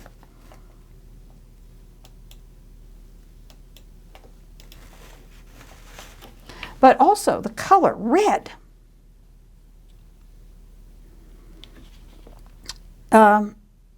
reminds us of love as well as blood. Koch reminds us that the carnation was also an emblem of love and suggests a second meaning, the divine love of the Trinity. It was because of this love God had for man that Christ accepted the nails of the cross. And then, just lying around on the ground, you see strewn on the ground are 20 violets, 17 of which are blue, and 3 of which are white. Violets, they grow low to the ground, and they're generally seen as symbols of humility, and they usually would refer to the humility of the Virgin. However, the number 20 corresponds to the 20 worshipers of the center panel, and perhaps indicates that true adorers, true devotees of Christ, are humble in their devotion. Incidentally, that would be something that would mean something to Hugo as well, because the order that he became a lay brother in was an order that very, very much emphasized humility. In fact, that was one of the things that they thought was one of the causes or things that prompted his mental distress was the fact that he still had his worldly contacts and that he was, he had special privileges, and so that he had to struggle to be humble. Now, of course, the idea of humility can apply to anyone. Now, another thing is think about the date, the traditional date, the liturgical date of the Nativity of Christ. We do not know the day, but Christians very early on decided to celebrate the birth of Christ at the Roman feast of Saturnalia. In other words, a Christian feast day would substitute for and eventually overcome the pagan feast. And so they added December 25th, the winter solstice, and the date for Saturnalia. And in the background of this, the trees are all bare. And so think what would be December 25th in the Netherlands would be cold. Now you can say, well, in the Holy Lands it'd be hot, and surely they know that, but they often show it as though it is happening in their own place. And that only through a miracle could the symbolic flowers bloom in essentially winter. And of course, the greatest miracle is before us, God clothed in the flesh of man. Now, we also want to talk about the angels, because there have been a number of things written about the angels. McNamee, and this is another article in the Art Bulletin of 1963, wrote an article that has been, quoted repeatedly. And in it he says that the angels wear the liturgical garments of the sub-ministers at the first high mass of a new priest.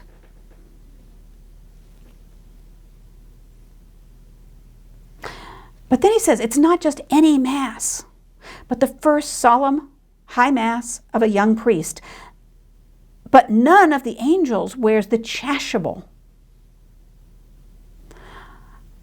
Chasuble is sort of I'll call it a sacred poncho.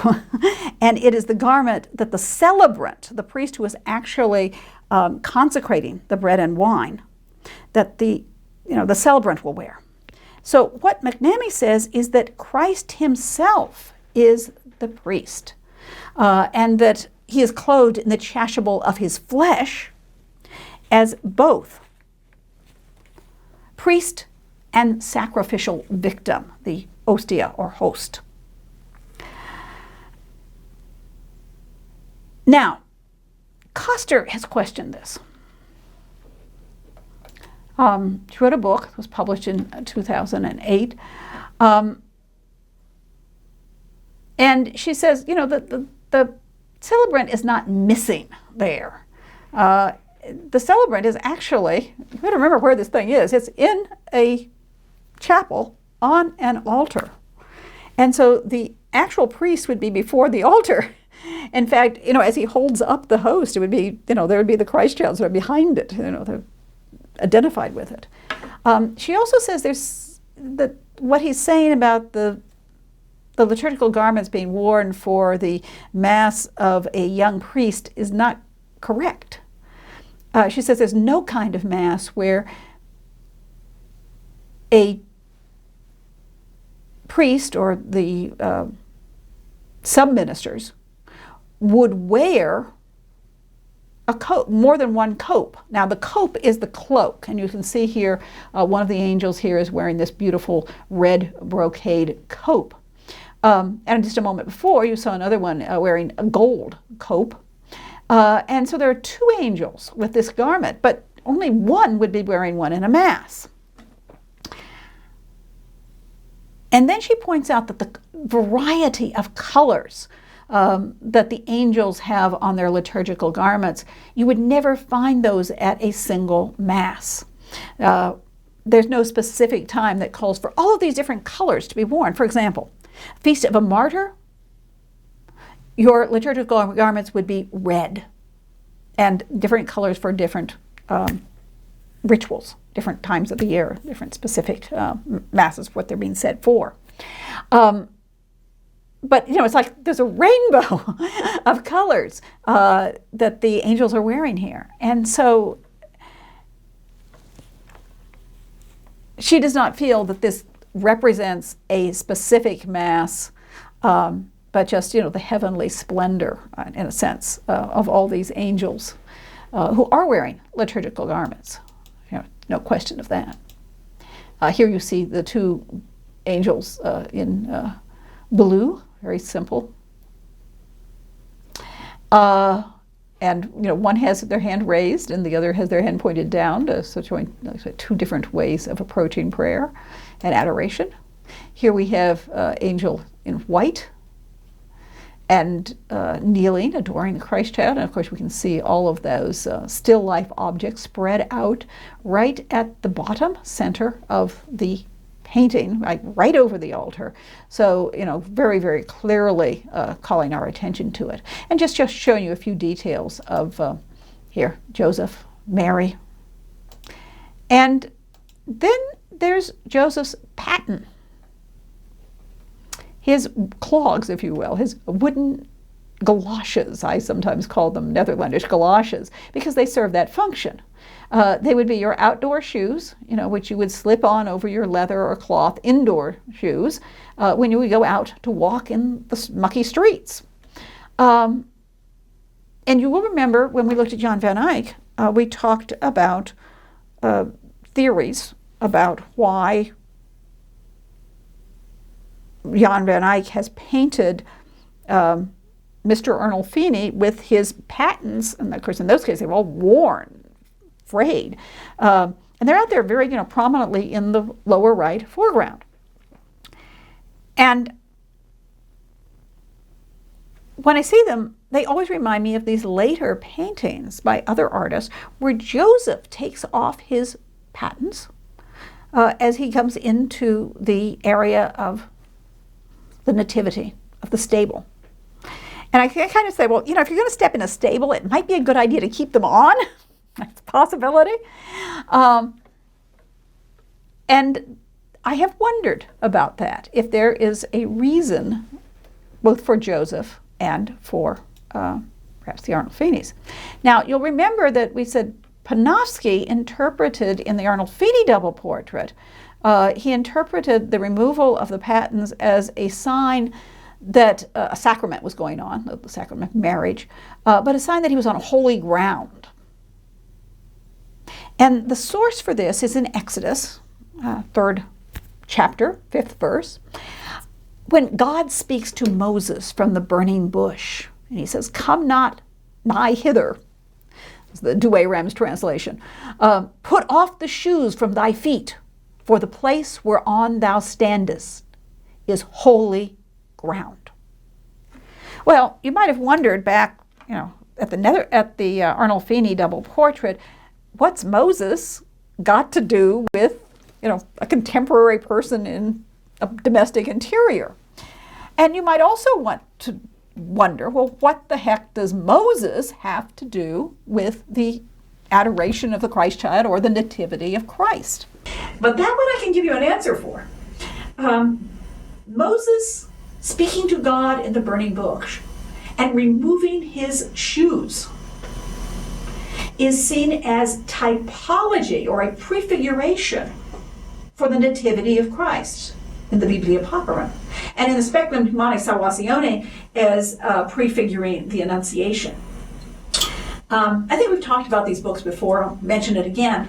The Biblia Pauperum, it means the Bible of the poor, was a picture Bible, essentially, in which they would show, well, in this case, it would show a New Testament scene, a scene in the life of Christ or Mary, and it would be flanked on either side by an Old Testament scene, which they felt prefigured this New Testament event. The idea was that God was giving clues or omens throughout history of what was intended for the salvation of mankind. And so they find these parallels. Some of them seem pretty obvious, that there's a sacrifice of Isaac, and Christ sacrifices himself on the cross. Okay, and some of them maybe seem a little more stretched to our modern ideas. But these were pretty common knowledge. These block books, first the Biblia Pauperum was written in manuscript form, and when printed books came into being, what you're looking at here is a block book, one of the earliest printed books in Western Europe, where they, the type, not this particular one, but the type, which is called a block book, in which you have to carve out all the letters and all the pictures on a block of wood for that page in reverse. And then, of course, when they're printed, they reverse and become correct. Before they had movable type. And they, continued to print these things. And that became a cheaper method of reproduction, so that, more people could have access to books like this. Now, they looked at the burning bush. And the bush burns but is not consumed by the flame. And they see that as a symbol of Mary's virginity, that she can be pregnant and fertile, and yet her virginity is not consumed, as it were. And so you see on one side, Nativity in the middle, Moses taking off his shoes, and God speaking to him out of the burning bush. And the flowering rod of Aaron is the other scene on the other side. As I said, it also is seen in the Speculum Humanae Salvationis, where they have 3 Old Testament scenes to 1 New Testament scene. And in that case, it's associated with the Annunciation, but still that idea of the miracle of Mary's virginity. She can conceive a child, and she can bear a child, and her virginity remains. So, taking off your shoes has a closer parallel to the Nativity than perhaps we thought.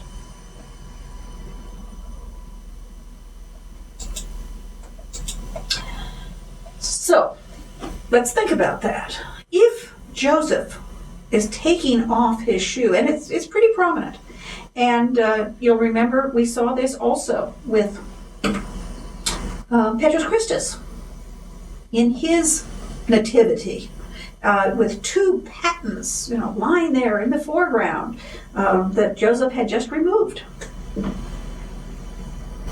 It makes it more possible that, at least in the context of the birth of Christ, that this could be a representation of the idea of holy ground.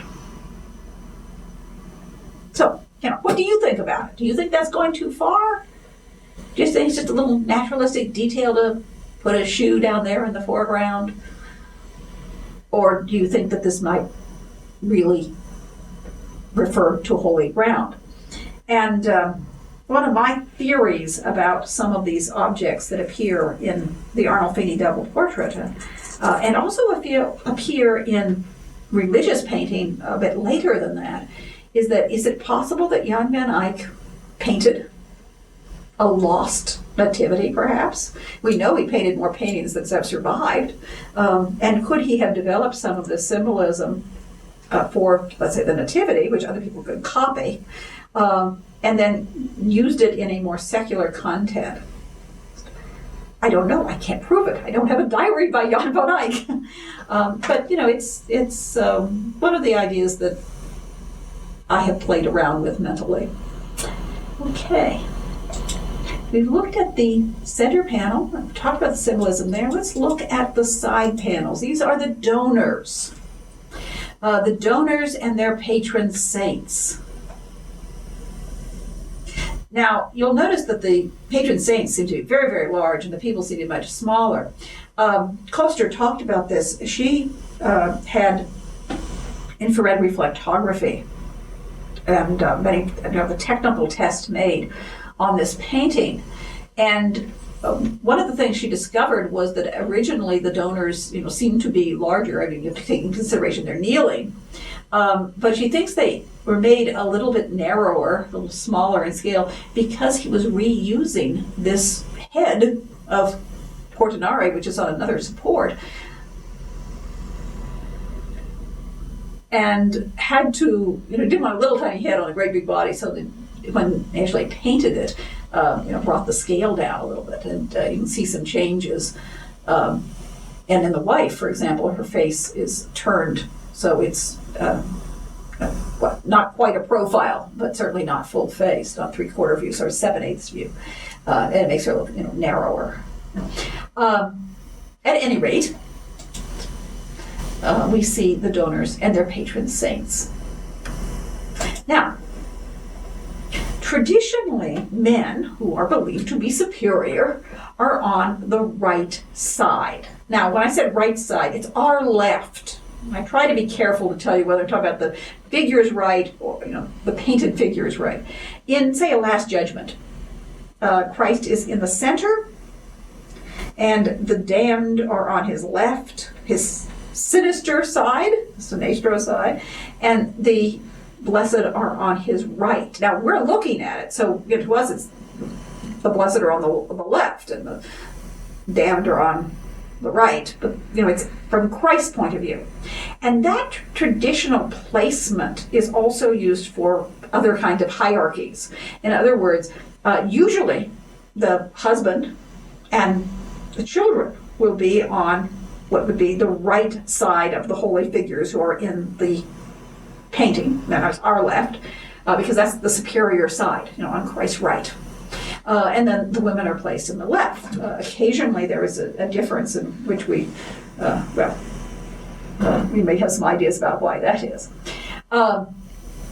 In one case I'm thinking it was a memlink where the old widow is on the right side, or our left, and her son is on the other side. We think, well, she's must be kind of like the matriarch. She may be paying for the thing.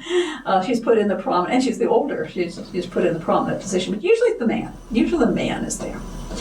And we can see behind him, we have Saint Thomas, which would be his namesake, Tommaso, Portinari, Saint Thomas, and the namesake for the oldest boy, Antonio, and we have here St. Anthony Abbot. Now, Anthony Abbot was also often associated with hospitals. The disease known as St. Anthony's fire, which is actually ergotism, it's from eating rye that has been molded. It has gotten moldy, and of course this happened when things were too wet, and people would be eating rye bread that was made with this hallucinogenic mold in it, and they'd have what they called St. Anthony's fire, because St. Anthony was supposed to, was a patron that you would refer to and ask him to take it away and to heal you, but eventually started thinking of it almost as him giving it to you. So, there's a hospital association as well, although certainly, the oldest son's name is Antonio. So there you see him with his namesake. And there we see a detail of St. Anthony Abbot with the children. And we've already mentioned the historiated scenes in the background, and this sort of unique take on the journey to Bethlehem, where Joseph is actually helping Mary, and she's walking rather than just, evidently labor has started, rather than riding the donkey. A little closer there. The tender, solicitous love that Joseph has for his wife. Okay. Maria Baroncelli, and as you can see, we don't know exactly when she died. I started searching the web for a death date, and this was the one that I found with a question mark thereafter. But she was much younger than her husband, and had many, many children, the oldest of whom is Margaret. The saints standing behind them are, the woman in red is Saint Margaret of Antioch, and the woman in white is Saint Mary Magdalene. Now we can be sure of who they are because they're holding their attributes, or rather, Magdalene is holding her attribute, and Saint Margaret is standing on her attribute. Mary Magdalene is holding the unguent jar with which she came to anoint the body of Christ, but also the unguent jar with which, at the feast at the house of Simon, she washes Christ's feet with her tears, dries his feet with her hair, and uses precious ointment to anoint him. At least the unnamed woman has been identified in the Middle Ages as St. Mary Magdalene. Now, when you look a little closer, there you see the young daughter Margaret, or Margherita Portinari. And we know her birthday was about 1471. Some people have tried to figure out how old she is, looking at this, and then add that many years. The people who say 1474 for a date, I mean, she looks much older. She looks older than 3 years old. So that if you're using that as a way of identifying the date, you'd have to push it back. We don't know whether Hugo was trying to make them look exactly how they looked at the time, or if he even saw them. He may have just been painting children and made them look a little older. But if this is, that you have to take that in consideration for your dating of the painting if you're interested in that. But you can see right behind her this horrible creature with a big mouth and fangs, and this is the dragon that swallowed Saint Margaret. You remember the story? I've talked about this with Jan van Eyck. Saint Margaret is the patron saint of childbirth, and her legend is that she was swallowed by a dragon. She made the sign of the cross. The dragon split open, and she stepped forth unscathed. As I call it, a sort of analogous to a cesarean birth, maybe, but anyway, she comes forth from the dragon. And so she's always shown with this dragon here. She's treading on it. Margaret Koch found out that the dragon still has a paten, her shoe, in its mouth. To show it really did swallow her, but she really was victorious over the symbol of Satan and the symbol of sin. Now, as we said, Margaret is the patron saint for childbirth.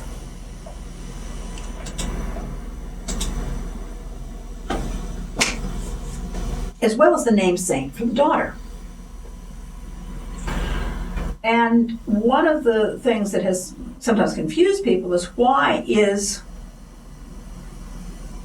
the mother essentially in front of Saint Margaret, which is her daughter's name, and the child, Margaret, the saint that's behind her is Mary Magdalene. So, did Hugo make a mistake? Well, no, I don't think he made a mistake. That would be something that you would get right, the patron saints.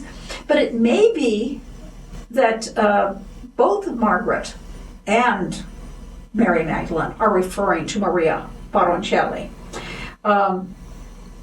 Because, Mary Magdalene, they're both Marys. The name is the namesake.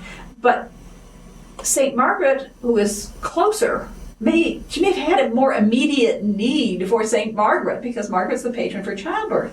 Now, she looks very thin. She doesn't look like she's pregnant in this picture, but she pretty much had to be because she was pregnant most of the time. And, if she's showing the first 3 children, if it was painted when they only had 3 children, the son, Guido, that was not yet born. He was born in 1476. So that's why some people say it has to be painted in the 70s. Now, it's possible, though, of course, that he painted the 3 original children, and we got pictures for them, and then, the family goes to Florence or, isn't available, and whatever was at the time of the commission was the number of children, perhaps. Would be painted in, and subsequent children, you don't always go back and add them to your altarpiece. But at any rate, the idea is she quite possibly could be pregnant with Guido, or if it's painted later, with another one of her children. So here we see the faces, details here. We're going to look at 2 paintings which are considered to be very late paintings. They usually say around 1480. We don't know the exact date that they were painted. One of those is a painting in the Bruges Renegade Museum. This is the Death of the Virgin Mary. And in many ways, it's a very haunting painting. As you can see, the colors with various shades of blue and red. It seems to almost be very unusual colors in a way. The composition is interesting too because it's a very compressed space. We don't see a lot of details of the room. Where is this taking place? The apostles or the disciples are all gathered round the Virgin Mary at her deathbed. And they're taking up the space. There's all these variety of poses and facial expressions, as you can see.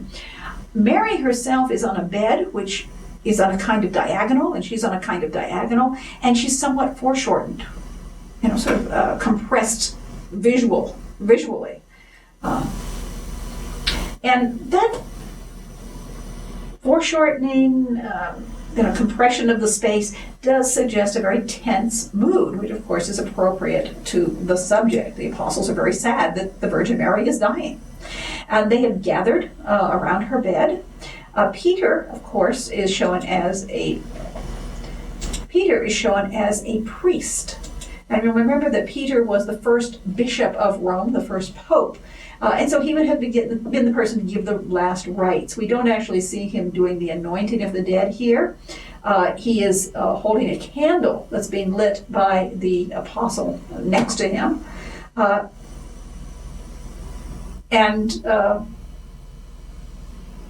We'll talk about the candle in a moment. But at any rate, you see above Mary this aureole of light. This is, Christ has come down from heaven. His arms are outstretched.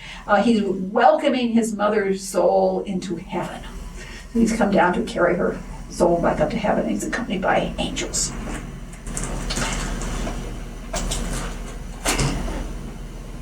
There are 2 apostles who seem to be seeing that vision of Christ. One of them, and they're on either side of the headboard. One of them actually has his mouth kind of open, like, what? And the other one has his hands raised in wonder. And you can see the 2 figures that are looking up. Most of the other ones are looking down or straight out at us. And as you look at all the different expressions on the faces of the apostles and the different poses, you'll see that they're showing, different reactions to mourning and sorrow. Some are leaning on the bed. Some are just sort of staring out into space, as it were. And there are a couple of apostles that look outward. On the far, your left, if you look at this, right there, sort of in the center, this is bearded man. And even more prominent, because this is the figure that's right in front of you when you're standing in front of the painting, is the man in light red, kind of this rose color, who has this sort of somewhat twisted posture. The knees are going one way, and then he's twisted around the other way, and he's looking out with this, the full face is facing the viewer, which in a sense engages us. It's as though we are right there with the apostles, beside the bed of Mary, helping her, giving her company in her last moments on physical plane on earth, and they're looking right at us. So that, in a sense, engages our attention, draws us into the picture, and the devout viewer can join them by thought. So it would be then an example of effective piety or participatory devotion, the idea that you're emotionally involved, you are affected by the scene that you're seeing, and also that you, in a sense, can participate in the moment, as I say, be present by thought, as Ludolf of Saxony would say. Here we're seeing Christ up above, light, with some of the pale angels behind him, and more colored ones holding his cape up, and just details so you can see them more clearly.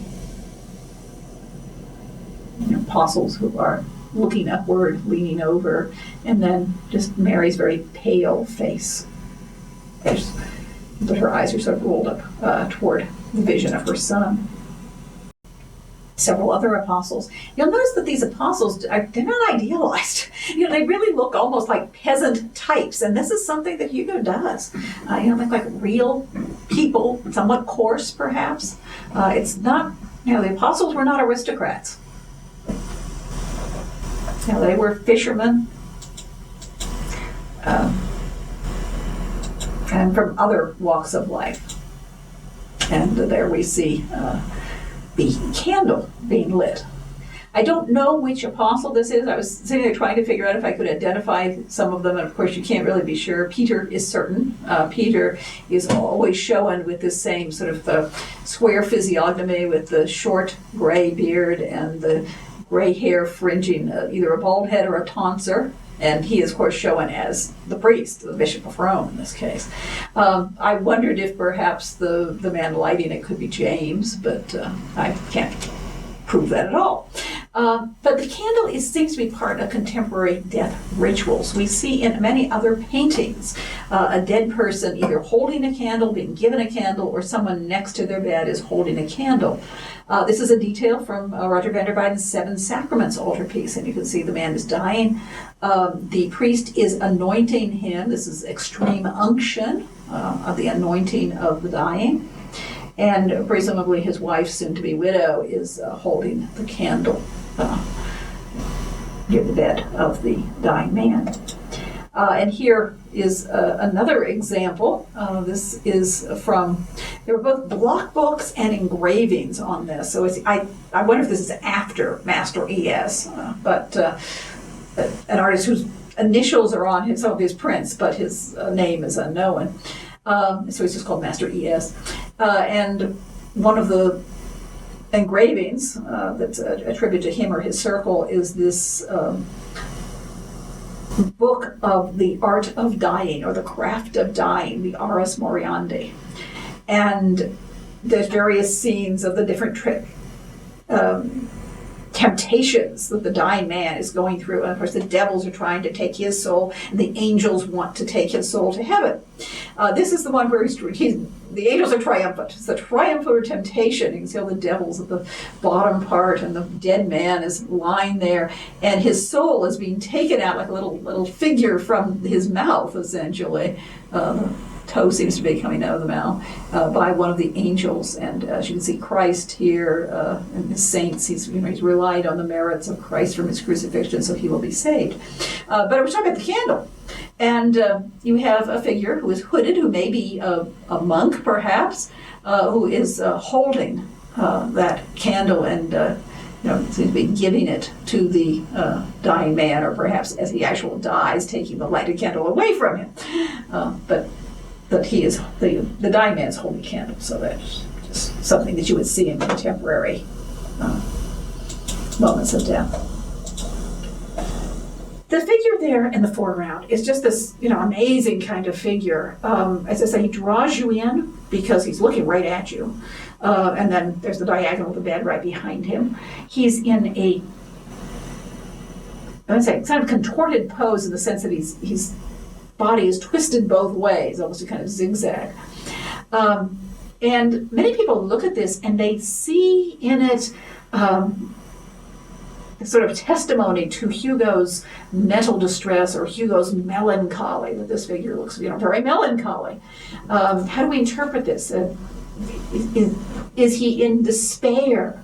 This sort of gaze looking out almost at nothing, and he seems to have just collapsed.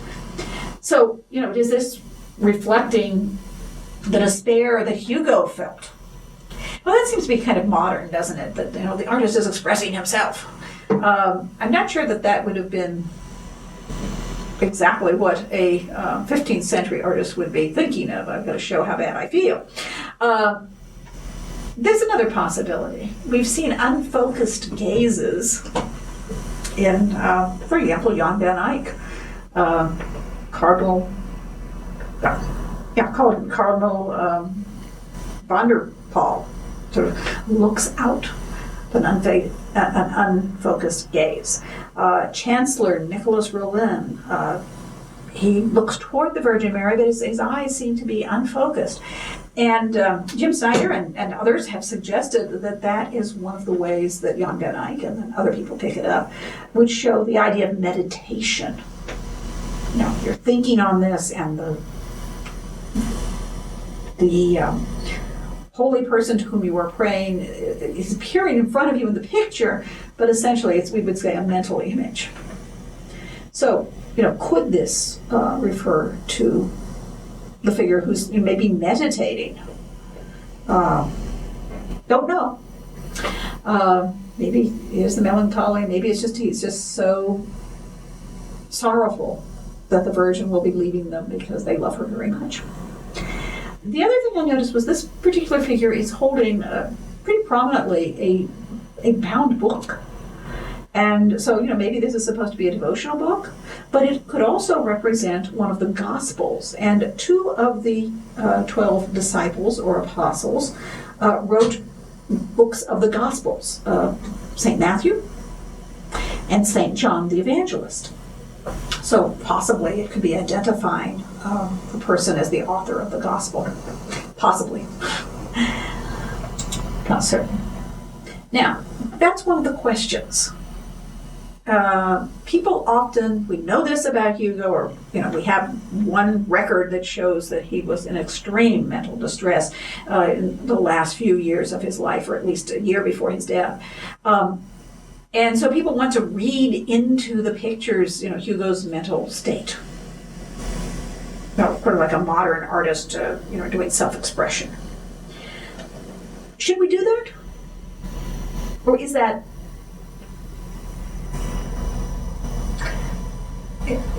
ahistorical? Or do we just, take it at face value in a sense that it is an emotive expression? I mean, your book keeps saying almost expressionistic. Well, the figures aren't distorted, but certainly there are things that set up a greater tension. It's very naturalistic, actually, in the actual physiognomy of the figures. Could it be just that it is just this extremely emotional expression of the subject, the sorrow that the disciples feel when Mary is dying? And one last painting, another nativity, also thought to be somewhere around 1480. This one is in Berlin in the Gemälde Galleria, or the Painting Gallery. And you see it's long and thin. It's really kind of unusual shape. It's narrow. Mary, the Christ child and Mary are in the center with Joseph on the other side of the manger. And here Christ is not on the ground. He's not wrapped in swaddling clothes, as the Bible says, but he has been laid in the manger, but the swaddling clothes are open. In fact, it kind of reminds you of the dead Christ lying on the winding cloth, on the shroud. He is out there for display, as it were. Angels crowd around him. Shepherds are running in. And this is also called an adoration of the shepherds, because the shepherds are rushing in. And you'll also notice that there are these two figures who are drawing back draperies. So I'll tell you what some of the ideas about those are. They're closer up. And you can see that the Christ child's manger is foreshortened, sort of zooms back into shape, zooms back into space. And once again, it is there is a sheath of wheat lying in the foreground, right in front of the Christ child. In this case, he's kind of on the diagonal rather than paralleling the actual horizontal format of the wheat. But certainly the relationship is set up. Mary, Joseph, and here are the angels come to adore the Christ child. And notice here there's a more positive spin on the ass than we saw in the Portinari altarpiece. Here both the ox and the ass are adoring the Christ child. And just, hosts of angels have come down to see the baby, essentially. And the Meditation on the Life of Christ, this 14th century devotional book from Franciscan circles, says that the angels flew to earth to adore the newborn Christ child. And of course, the Bible says that the angels came in haste after the Annunciation to the shepherds, where the angel comes and tells the shepherds that they should go to Bethlehem to see the child. They are rushing in. And here we see two large shepherds and two more a little further back. And the one looks like he's just now come to a stop. He's kneeling, leaning forward, sort of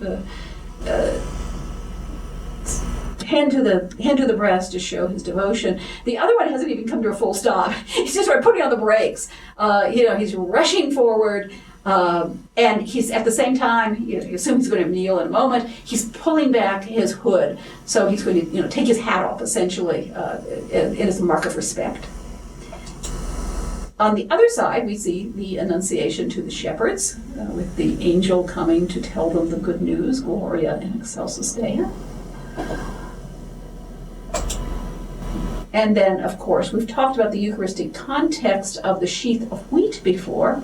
But here we need to remind you, and there's an article by Barbara Lane about this, that the manger serves as a symbolic altar.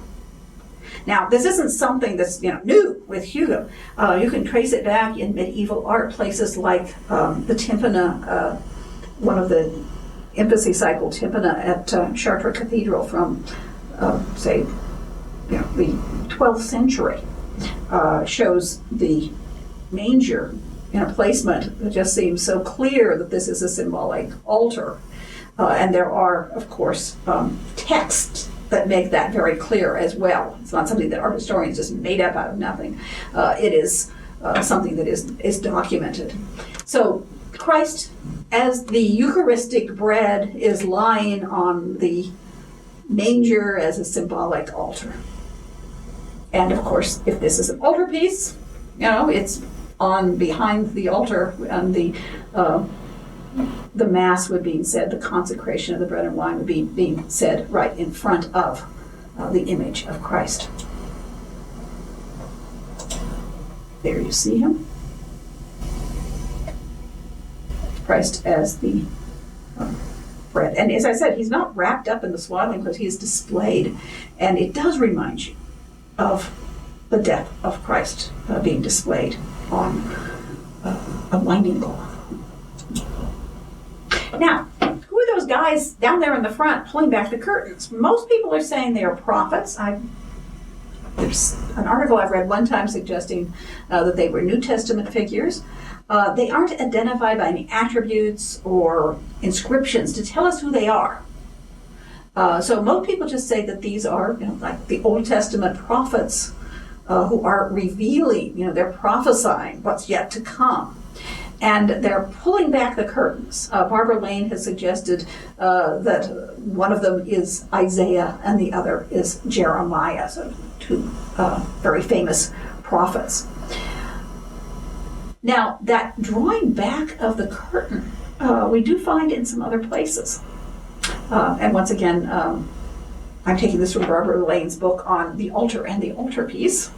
And she points out this painting, which is a bit later, but it's showing you a mass, the Mass of Saint Gilles. And there is, as you can see, a support for a curtain which has been pulled back to reveal Saint Gilles as the priest who is holding up the consecrated wafer, the consecrated host. So evidently, at some times they would have a curtain that concealed the actual ritual, and then at the moment when the host has been consecrated as now the body of Christ, the drapery would be pulled back. And so she says, this is analogous to the way the curtains are pulled back to reveal Christ in the manger as Christ on the altar. The other example that she talks about is in a liturgical drama of the shepherd's play. And that draperies would be pulled back to reveal the Christ child in the manger. And of course, that's a pretty direct parallel of what's going on here. So this may be influenced by liturgical drama.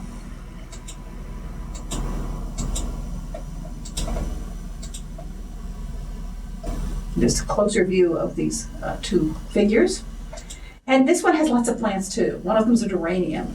It has been suggested that the plants are medicinal, and some people have suggested that some of them would be taken to counteract melancholy. And so see that as a reference to Hugo's disease within it. It probably would be pretty interesting to see how many of these plants have references to the Passion of Christ or the suffering of the Virgin, as well as to medicinal use.